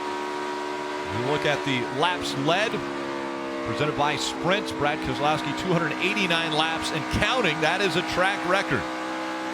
Pretty good, Rick. Seems how we've only run 306. Make sure to stop in at Sprint and cut your rate plan in half. Just bring in your Verizon or AT&T wireless bill and turn in your old phone. The most laps led by a race winner, Tony Stewart had led 278 laps. The most laps led by a non-race winner was Kyle Busch, leading 232. Brad Keselowski better than both of those numbers. Kevin Harvick has fallen back to third and now has his hands full for that position. Jimmy Johnson working the bottom of the track will get by Harvick for third. Harvick goes back to fourth. Well, and Jeff Burton has talked about this ever since the 4 had to pit. It's not really a fuel issue in my mind for the 4. I think he can make it on fuel without a problem. It's a tire issue. He's going to have to go longer in this set of tires than any car has today. So at this point, as much as he wants to race these cars, you see Kyle Busch as well overtaking the 4 car. He has older tires than these cars. He has to just worry about getting his tires to the end. If he can conserve, you see the points. He's 3 down. Say he loses 3 or 4 more spots, leave here 5, 6, 7 points down. That leaves you options at Phoenix. Push too hard, have another tire issue, he could go to Phoenix in another must-win situation, along with Joey Logano and his teammate Kurt Busch. Joey Logano, 67 points below the cut line because of the issue in Martinsville a week ago and the tire issue at Texas Motor Speedway 9 laps into this race. Brad Keselowski has a second lead over Martin Truex Jr. Martin Truex Jr. An impressive run for him. Eric Jones also had an impressive run going now on the apron. Eric Jones was running 12th. Debris on the racetrack brings the caution out, and Eric Jones is wisely going to go back around the track. He has an issue with the, looks like right at the front of that car, around the hood on the right front. Something may have hit the 20. So the caution comes out for the 9th time. We have 11 cars on the lead lap. All 11 make their way to pit road. Absolutely. With only 13 laps on my tires and 11 cars in the lead lap, there's not enough cars to protect you. There's 30 maybe, but with that fewer cars in the lead lap, everyone's going to have to pit for new tires. Great opportunity for Kevin Harvick. Oh, no question. This is what Kevin Harvick wanted. You know, we talked about him having to conserve tires. Now they can put 4 tires on and just go and charge for the end. So the damage to the right front. Eric Jones in the 20, subbing for Matt Kenseth. Suspended for 2 races after an incident in Martinsville. And we'll have to see on that 20 car, but if he did have an issue with that right front tire and the tread came off it, we've seen how violent that could be. Perhaps it grabbed some bracing in the nose area, and that's why we see that big hole between the hood and the fender. The right front tire looks aired up, but much like we saw in the 88 earlier, his tire still had air in it. It's just the tread had come off of it. And this was another situation that we had brought up, a restart for Kevin Harvick, who has the situation of the gear shift popping out on him, so he's going to have to keep his hands on the gear shift and the steering wheel at the same time on the restart. That's right. Now the pressure's on the pit crews. They've got to have good pit stops. Drivers got to do a good job. Keselowski has Truex right behind him. There's no car separating, so Truex is going to be able to come in right behind the 2 car. Pits are closed right now, but when they open, Truex will be able to come right behind Keselowski, who can have the best pit stop. Again, 11 cars on the lead lap. There will be a 12th that will be added for the free pass, but it's been quite a day for Kevin Harvick. Yeah, you know, I think Kevin's had a little bit of luck in this series. You see Kevin Harvick, he's having trouble on a restart in Talladega. He cannot keep his speed. Everybody behind him, he pulls over and lets everybody go. The green flag hasn't dropped yet. This restart was eventually called off. It wasn't a restart. They go here, you see the wreck. NASCAR made the decision, said this was not, the restart did not count, so they put Kevin Harvick back in his spot. They dropped the green flag on the second restart. The wreck starts. See the 6 car, the 4 gets inside of the 6 car, starts a wreck. That enabled him to move along. Now earlier today, the 4 car had a problem. Got on the bottom of the racetrack, the caution came out. NASCAR thought they saw smoke coming from back behind the car. It ended up being the speedy dry on the bottom of the racetrack. They threw the caution. That really helped him. And then the right rear goes down and the caution comes out. So, I'm sorry, the caution did not come out and everybody else cycled around, and that kept him in the lead lap. So part of winning a championship is having some things go your way, without a doubt. Even in bad luck situations, the 4-car has found a way to make it work for him. And with this caution coming out, he had the oldest tires, or the most worn tires of the group, on this lead lap. But because of the caution, and when pit road is open, we will see them make their way onto pit road, which they are doing now. Let's go to Dave. Second place car has had solid pit stops out of his guys all afternoon long. Can they bring it home at this point? It'll be a 4-tire change, no adjustments for Martin Truex. Mike? And Kevin Harvick just saying his car's been a little bit tight in the center. They're going to try to free him up there, but we're also going to watch to see if they give him the bungee cords. They do. They put him through the window, the bungee cords to help keep that car in gear. Also a 4-tire change for Harvick. Marty? Kyle Busch said, I like where the car is right now. It took off really well. 4 tires, a small air pressure adjustment to adjust for the track, Kelly. Keselowski was just a little bit too tight, so he asked the team to free him up. They made a small chassis adjustment to help him out there, and it looks like he has won the race off pit road. No positions change for the top 3. McMurray gained 6 spots on pit road as we go NASCAR nonstop.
Tire coming apart was what did the 20 and 19 laps to go. You're watching the NASCAR Sprint Cup Series Racing, Texas, presented by Nexium.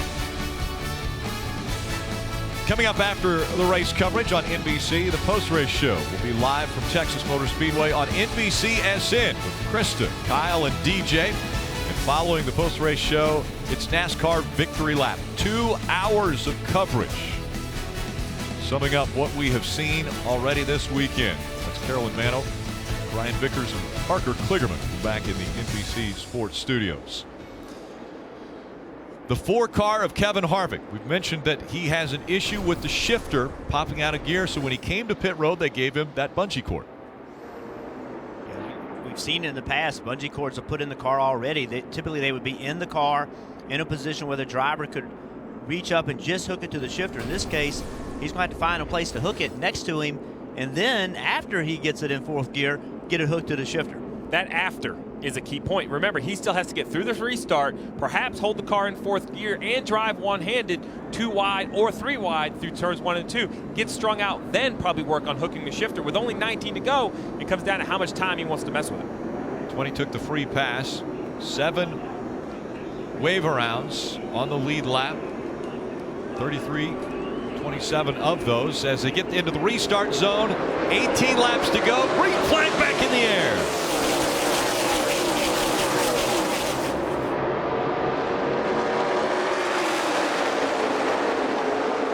.48 of Jimmy Johnson got a little sideways. So did the 18 of Kyle Busch as they went into turn 1. Fighting for the lead down the backstretch. Martin Truex Jr. on the outside in the 78.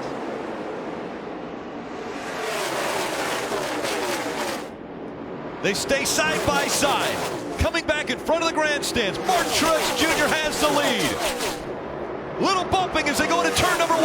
Brad Keselowski shoves the 78 up the track. Keselowski back out front. Here comes the 48 of Jimmy Johnson. He moves up to 2nd. Brad Keselowski, a dominant performance today, has led coming up on his 300th lap of the 318 that have been run. That guy in his mirror, though, Jimmy Johnson's won the last 3 Texas fall races. That 48, come on. Worry about him later. 2 back. You see as the 48 right there. He comes off the bottom, gave that 48 that clean air, Jeff. You're going to have to be perfect with the 48 putting pressure on you. You cannot look in the mirror. You have to pay attention to what's in front of you. Ignore the 48 behind you. Closing the gap on the back bumper. Jimmy Johnson started in the chase. One of the 16 drivers running for a championship. He was running for his 7th championship, but he was eliminated after the 1st round. Remember, this is what happened last year. The 48 came to Texas out of the championship hunt, but won this race a year ago. 48 went to the top side. Now Keselowski has to make a decision. What does he want to do? Does he want to go to the top to try to block? He goes to the bottom. 48 ran right to his rear bumper. The 2 accelerated away from him. How good is the 48 in the closing laps at Texas? Coming up on 14 laps to go. A car link separating the top 2. Jimmy Johnson runs the higher line. Brad Keselowski stays toward the bottom. Got a good run in the middle of the corner. You see how early he was able to get in the gas. That carries that speed all the way down the back straightaway. Now to the bottom of the track goes the 48 of Jimmy Johnson for the lead, trying to put the fender just inside that left rear quarter panel. As good as the 2 got to the middle of 3 and 4 on the outside, if he can do that, he'll be hard to pass. Brad Keselowski has been dominant, but this is the first time that anyone has challenged him for more than 2 laps. We talked about how different this racetrack is from end to end. The 2 looks better than the 48 in 3 and 4, but the 48 is clearly better in 1 and 2. The 2 makes me nervous when he comes off turn 2. Keselowski lets the car leave the bottom of the racetrack. If the car ever gets tight up by the wall, he'll have to lift off the throttle. And if he does, the 48 will be coming at a high rate of speed. So right here, the 2, see how quick he leaves the bottom? That makes me nervous. I'm just really nervous off turn 2 because the racetrack tightens up so much there. All the way to the back bumper. Jimmy Johnson running a higher line. Brad Keselowski also goes up to the middle of the track that time by. Now 11 laps. Brad Keselowski trying to punch his ticket into the championship 4. Involved in the accident at Martinsville a week ago. Was in a hole coming into this Texas race. Wanted to take advantage of getting into the championship 4 with a win here, but now he's got his hands full with Jimmy Johnson. Little run to the center. Get the tight exiting. Clear by 2. You hear the spotter trying to explain to Brad exactly where the 48's good so Brad can try to defend. Now Brad runs up in the middle of the racetrack trying to take the air away from the 48. I like that move. That enabled him to leave the corner much slower than he's been able to leave the corner. Took the air away from the 48 on corner entry, messed his corner entry up, and helped his corner exit. I thought that was a great move. Biggest gap now between the 2 and 48s for the lead is on the right side. You see the battle for third. Kevin Harvick has it. Martin Truex Jr.'s dropped back to fourth. Remember how much pressure is on Keselowski. He needs to win this race to transfer in.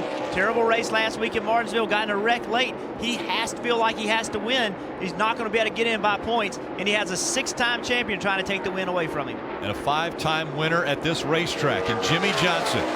Brad Keselowski, on the other end, has never won here. His best finish is second. In front of the grandstands. Just 8 laps to go.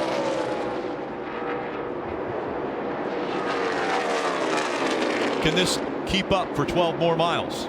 That's the question. It's all right there. Brad adjusted his line into 1 again. He entered low, and that hurt his corner exit. When he did that, the 48 ran right up to him. Brad cannot continue to make that mistake. To the bottom of the track, the 48. Back bottom. Charging back to the low side. He closed the gap. If you need an adjustment, now's the time. Clear by 3. When he says that, is he talking about a track bar adjustment? No. I think he's talking about a line adjustment. I think that he needed to change his line. There he went high on the exit, high on the entry. That's allowed him to leave the corner low. When he goes high on entry, it affects the 48. It hurts the drive on the 48 because it takes the air off his car. So I think the adjustment was on his driving style. This is where I'm nervous, though. Brad decides to run the top, but it gives the air, the clean air to the 48 on the bottom. He leaves close to him. The 48 is working the lap traffic. There's so many of them. And you hear about the lap traffic. The 48 is much better than the 2 and 1 and 2. He seems to gain on him at this end of the racetrack every lap. You see again, the 48 closes up on the 2's bumper. And they're coming up on lap traffic. Under 6 laps to go. The gap again, a car length between the 2 and the 48. Which lines will they choose? They go over the bumps through 3 and 4. Now Brad has a tough decision to make. The 48 made up a lot of time by running the bottom of the racetrack in 1 and 2 that time. So what do? You do you go to the top or do you go to the bottom? This time, he goes to the middle. The 48 down to the bottom of the track. Almost gets the front bumper to the rear quarter panel of the 2 of Brad Keselowski. So these lap cars get out of the way, stay out of the fight. 48 strong again, looking low. Watch your corner there. Brad got a little free there. It looked like he couldn't quite commit to the power. I think Brad needs to go to the bottom right now. Jimmy Johnson's made the bottom work. I think you have to take that away from him. As soon as he went to the bottom, the 48 made an adjustment and went to the top. Now Jimmy's going to look to try to roll this momentum right here. This is his chance. This is the closest he's been on the exit of 2. It's going to close to you, coming to you inside. Has the preferred line now to the bottom of the track. Can he complete the pass? He does. Jimmy Johnson in front of Texas. 312 laps led by the 2 car. With 4 to go, they lose the lead. Jimmy Johnson out front, and the crowd roaring. Jimmy Johnson's just so much faster right now than Keselowski. I thought Kes did the right thing by going to the bottom, not giving Jimmy Johnson what had worked the last 2 laps, but when he did it, it just didn't work. But I think the 48 is going to drive away from him. What did that change in the championship hunt? Look to the left of your screen in the chase points. Brad Keselowski now 22 points back from the cut line because he's not out front. 2 laps to go from Texas. Of all people Brad Keselowski wanted to defend against, it couldn't have been Jimmy Johnson, a 6-time champion. So much success here at Texas. And Jimmy Johnson, if he goes on to win this race and take the win away from Brad Keselowski, that's helping his teammate Jeff Gordon, because now that's taking a definite contender for this title and putting him in a hole once again. Jimmy Johnson coming out of turn number 4. White flag in the air. One more time around in Texas. Now lap cars between the 48 and the 2. Jimmy Johnson less than a mile to go to get his 6th win at Texas. The 6-time champion. Way back. To the bottom of the racetrack. Jimmy Johnson will lead 6 laps, but the most important one as he comes out of turn 4. Johnson wins at Texas again. Yeah, boys, we're back. Great job, buddy. Great job. Make sure we got our track bar and everything where we need it. Great job. And on the radio, you hear it. We're back. It had been 20 starts between wins for Jimmy Johnson and the 48 team. Guys, really good job. Really good job. Pretty awesome. The 5th win for Jimmy Johnson and that Lowe's Chevrolet in 2015. And what a performance not only Jimmy Johnson but Brad Keselowski put on today. It was a great performance, but with 19 points behind the cut line, Burn it down. Talk about momentum. Has to be a big shot against the 2-car.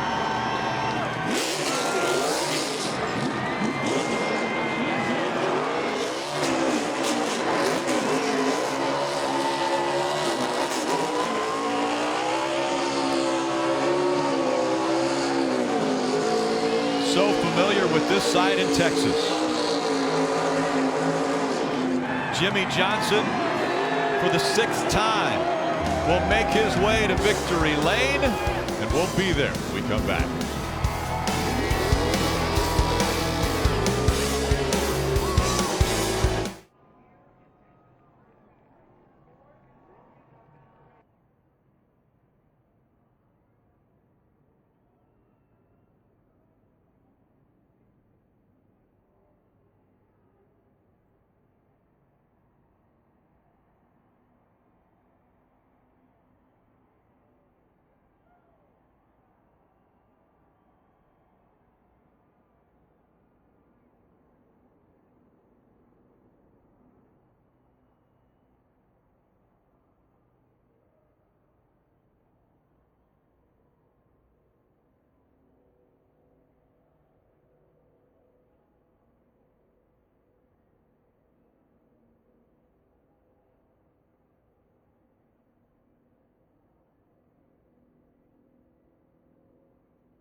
Coming up on NBCSN, it's NASCAR America Post-Race Show. Krista, Kyle, and DJ. 2 hours of coverage from what was an incredible finish at Texas Motor Speedway between 2 champions. One of them really needed the win here. Standing by with Kelly. After leading 312 laps of this race, Brad, what more could you have done there at the end of it? Yeah, just the 48 car had mega turn that last run, and I couldn't keep the turn, and I just kept pushing real bad, and he just kept turning and turning. I did everything I could to hold him off, but he was way faster that last run. Their team, they did a hell of a job. They found a lot of speed, but my team did a hell of a job. You know, we led 300 some laps, and nothing you can do about the debris yells at the end of these races. You know, they're going to favor some and hurt some others, and it wasn't our day for them to favor us, but still a lot to be proud of with the Worth Ford Fusion, and you know, we'll have a great shot of winning next week as well. We really needed to win this one, but I know I gave it my all, and I feel good about that. You immediately made a beeline to go find the 78 Martin Truex Jr. What did you want to say to him? Well, I didn't know if I came. I didn't know if I came up into him or if he came down to me. Either way, we got together, and it probably didn't help either of us. And just want to tell him I hated that it happened. I thought he ran a great race. Incredible day, but he'll have to go win one now in Phoenix. One of 3 drivers that may have to win when they go to Phoenix, the last race before the championship 4 at Homestead, Miami. Jimmy Johnson, it's his 5th win of 2015, and he is still the only driver to win a chase race in every single year that he has run for the championship. Go back to what Keselowski said. I don't know what he could have done different. I mean, Jimmy Johnson was just so much faster at that point in the race. I thought Keselowski did all he could. You know, he tried to take Jimmy's line away. He did everything he could. He held a faster car off for many laps. But at the end of the day, Jimmy Johnson just was found a way to beat him. There's been a lot of conversation in the last few weeks about how guys need to race each other on the racetrack aggressively, hard, try to block, try to this. That right there was the perfect example of 2 superstars in NASCAR doing everything within their power, trying to win. In the end, I feel the better car in the last run of the race was the 48, and that's why he's in victory lane. I agree, Brad did all he could to hold that position. This again shows the difference between sports. In NASCAR, everyone continues to go, even in the playoffs. Everyone continues to compete. A situation where Brad Keselowski could have punched his ticket into the championship 4 at the end of the season, but it was a non-chaser that was able to get the win, go to victory lane. Now Brad Keselowski may be in a must-win situation when we go to Phoenix next week.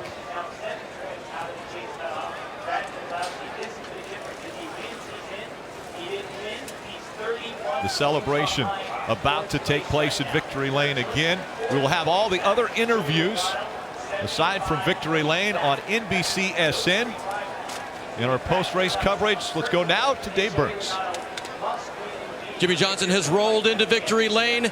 He grabs a beverage, he puts on the hat. He is the winner here at Texas this afternoon on a crazy, crazy day where the 48 had no issues and a lot of speed right there at the end. Jimmy, as you were battling Brad for the win there, tell us how you did it, but was there anything going on in the back of your mind like, this is a chase guy, I'm not, and I'm in this position?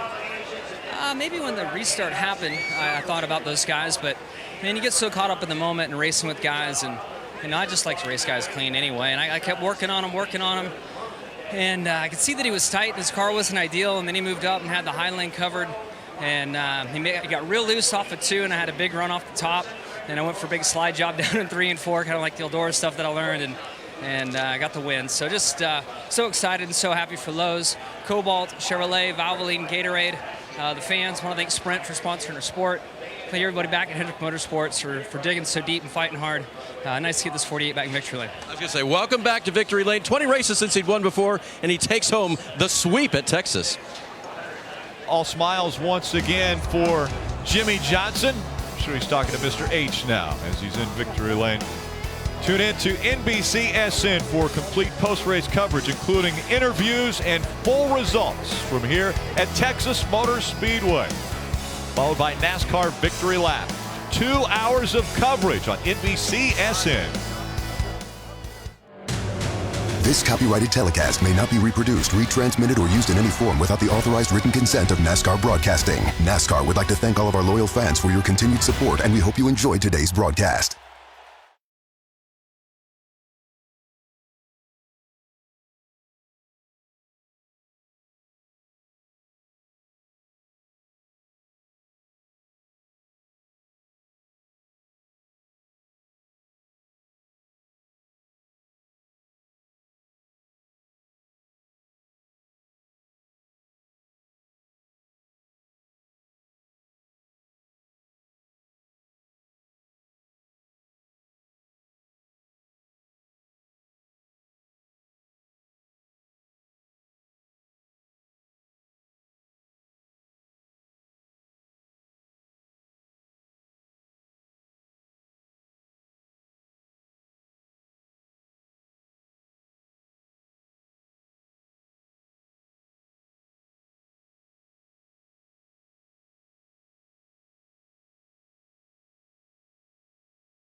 In this chase, they now go into Phoenixdale having to win. Yeah, must-win situation. Looked like they had a good car, but we really don't know because it was so early. Less than 10 laps that he had a left rear tire go down, tore up a lot of stuff. Never did hit anything. It was just how much that left rear tire tore up. But now this team with 2 bad finishes here, Kyle, has to go win Phoenix at Kevin Harvick's playground. Wow, and your back is definitely against the wall. And we talked about it earlier. We felt like, and Dale mentioned it on pre-race, the 2-car, Brad Kay, said, we're worried. We've made changes. We're working on this thing. We've got to figure out. Joey Logano and Todd Gordon, they were like, yeah, we made some race runs. We feel pretty comfortable. And the coin flipped. All of a sudden, 9 laps into this race with a flat tire, totally changes. I know, and just a couple of laps in, now having to fight with his back up against the wall at Phoenix. There you see the celebration in victory lane. Here you see the chase grid. Again, Joey Logano came into this race with a 28-point deficit, now 63 points back. Those drivers in 5th, 6th, 7th, and 8th, they are the ones who have to get themselves into the top 4 next week. Well, now they know that 2 of them are going to move on through points. That is definitely going to happen, possibly 3, depending on what happens at Phoenix next week. So, do you go there and some points race and others go for the win? It'll be an interesting scenario to watch when we get there next week. I will say this, for the first time in this chase, and we always give it lip service, this guy's got to win, this guy's got to win and get in. Joey Logano has to win. There is no physical way to point your way in from that position. And so really does Brad Keselowski. Moments after the race, after climbing out of his car, he spoke to our Kelly Stavist. After leading 312 laps of this race, Brad, what more could you have done there at the end of it? Yeah, just the 48 car had mega turn that last run, and I couldn't keep the turn, and I just kept pushing real bad, and he just kept turning and turning. I did everything I could to hold him off, but he was way faster that last run. Their team, they did a hell of a job. They found a lot of speed, but my team did a hell of a job. We led 300-some laps, and nothing you can do about the debris yells at the end of these races. They're going to favor some and hurt some others, and it wasn't our day for them to favor us, but still a lot to be proud of with the Worth Ford Fusion, and we'll have a great shot of winning next week as well. We really needed to win this one, but I know I gave it my all, and I can feel good about that. You immediately made a beeline to go find the 78 Martin Truex Jr. What did you want to say to him? Well, I didn't know if I came. I didn't know if I came up into him or if he came down on me. Either way, we got together, and it probably didn't help either of us. And just want to tell him I hated that it happened. I thought he ran a great race. Incredible day, but he'll have to go win one now in Phoenix. Yes, he will. And there the celebration continues. Kyle Busch actually just walked by us as well, as you see, to go congratulate Jimmy Johnson. Dale Earnhardt Jr.'s crew chief, Greg Ives, just walked into victory lane as well. But here is that final restart. This is sort of what doomed Brad Keselowski, Kyle. Yeah, we see that Truex got a really solid restart. I don't think we'd seen a lot of guys get a restart on the outside and be able to pin the 2-car of Brad K to the bottom. And he did this for a couple of laps. Finally, as we heard Brad say, they got together a little bit, washed up the racetrack. Brad said he felt like it probably hurt him a little bit. It hurts his 78 car a little bit in the long run. But I'm telling you, at this point in time, the die was cast. That 48 was strong. Yeah, nobody all day had really challenged Brad at this point. Usually by this point, he was out a couple of car lengths and didn't have to worry about anything. But then he had to battle, and that's when they got together. I don't know if that damage had anything to do with his car not being quite as good and turning like he said Jimmy's was. But Jimmy just dogged him here that whole last run. And I'm going to say this. If you were a young driver watching how it should be done in the last few laps of the race, watch Jimmy Johnson. He's inside, he's outside, he gives up the run, he takes the run back. Perfect timing to come off turn 2, sweep to the inside, and take this away. And it was good, clean racing, good, solid racing. And I'm going to borrow a phrase from Brian France, quintessential NASCAR racing. That's right. That's 2 great champions right there, running at it, running clean, doing what they needed to do. Yeah, doing everything they needed to. Brad was trying to keep the air from getting on Jimmy's front end to where that car would turn better, and Jimmy was going everywhere that he could just to get a little bit of air where he could get that run. And, as you pointed out, Kyle Busch going back there and congratulating him, it was congratulations and thank you very much for not letting someone else win and moving on. There you see Jimmy Johnson wearing the Charlie one-horse hat that goes to the race winner here at Texas. Okay, we heard from Brad Keselowski. Let's hear from Martin Truex Jr. moments after the race. The day in Texas was all about overcoming adversity. Martin Truex Jr. was another who had to overcome some obstacles late in the race. Your power steering went away, had a loose right front tire. How were you able to hold on to this race car for a top 10 finish? Just thinking about Homestead, man, just digging deep. proud of my guys for their effort today. Everybody on this Furniture Row team did a great job. You know, to not have any practice, to bring a new car here and qualify where we did, and then have a car like this in the race just says a lot about those guys. So got to thank everybody back at the shop and all the guys here, and just fun day. Had a great race car. We're right there at the end where we wanted to be, you know, battling for the lead, and just, man, the right front wheel started shaking, and I started getting tight, and then with 5 or 6 to go, the power steering started cutting out, and you know, the last 4 or 5 laps I had none at all, and I didn't know if it was caused by the wheel coming loose and it was locking the brakes up on me or what was going on. It turns out the wheel wasn't as loose as I thought it was. It was loose but not bad, and the power steering was screwing with my head. So just a lot to overcome today. Wish we could have finished it without any issues and went for the win. I thought we had a shot at it. Our car was really fast those last couple runs, and we were running the 2 down for that last caution. So I don't know, just one of them days, I guess. You definitely were running the 2 down. I mean, you guys were racing what appeared for the win at one point. What was that battle like with Brad Keselowski for you?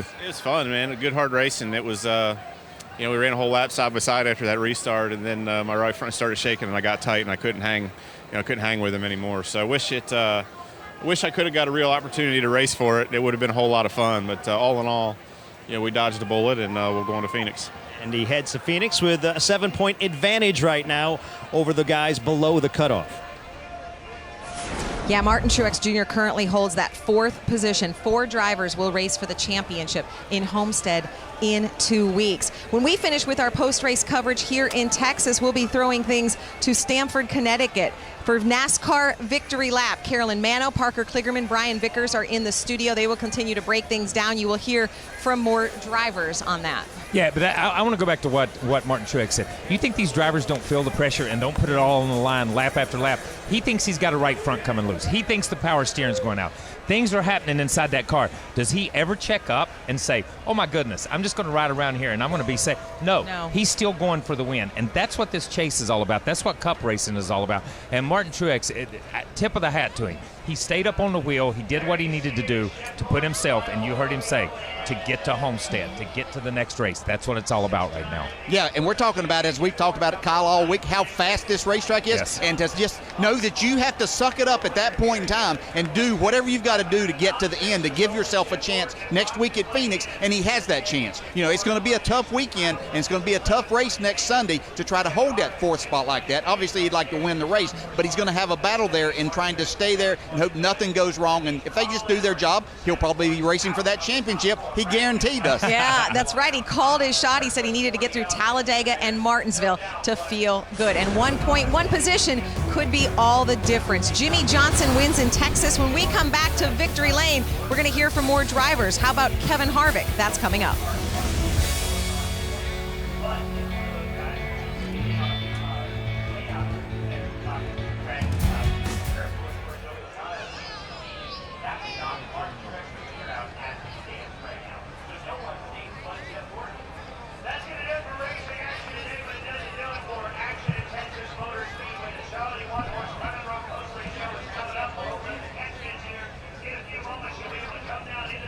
What, o'clock? Okay. We can talk. Okay. Are you showing Victory Lane shots first, though? Is that? What is Harvick plus points? Harvick, I've got +9, but Massaro said Truex was +7, and I've got him as +6. So I don't know if this is +7. Truex is +7, so is Edwards -7 then, right? Okay, my sheet's wrong. Is Harvick +9? This is what I have, Dale, but I'm not sure if it's accurate. Okay, Harvick's +10.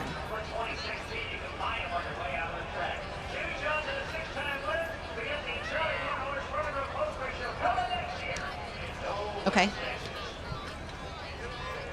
Chase grid with points. Okay.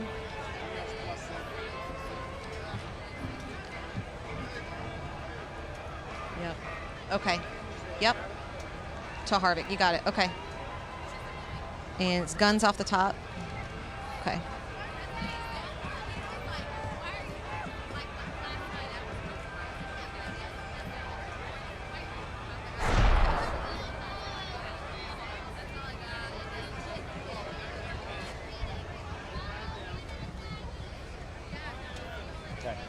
Got it. Trickster. So let me see if I've got so Kyle's plus 11. Harvick's plus 10. So these are probably all 1 point off. 7, 7, nope, 19, 28, 60.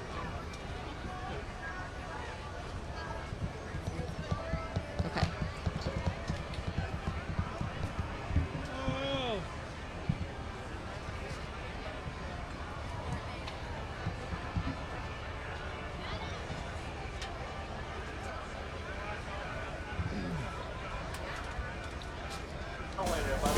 Just moments ago, this was the scene in Victory Lane. The winner gets a pair of 6 shooters. Jimmie Johnson has done this 6 times before. This is his 6th win at Texas. I was under the table while that was going on, I so was I glad really the camera did. wasn't on. I wasn't sure where he was aiming after some of the things I've said. We were talking, that was going on. Here is the chase grid. Again, Jeff Gordon, the only one who has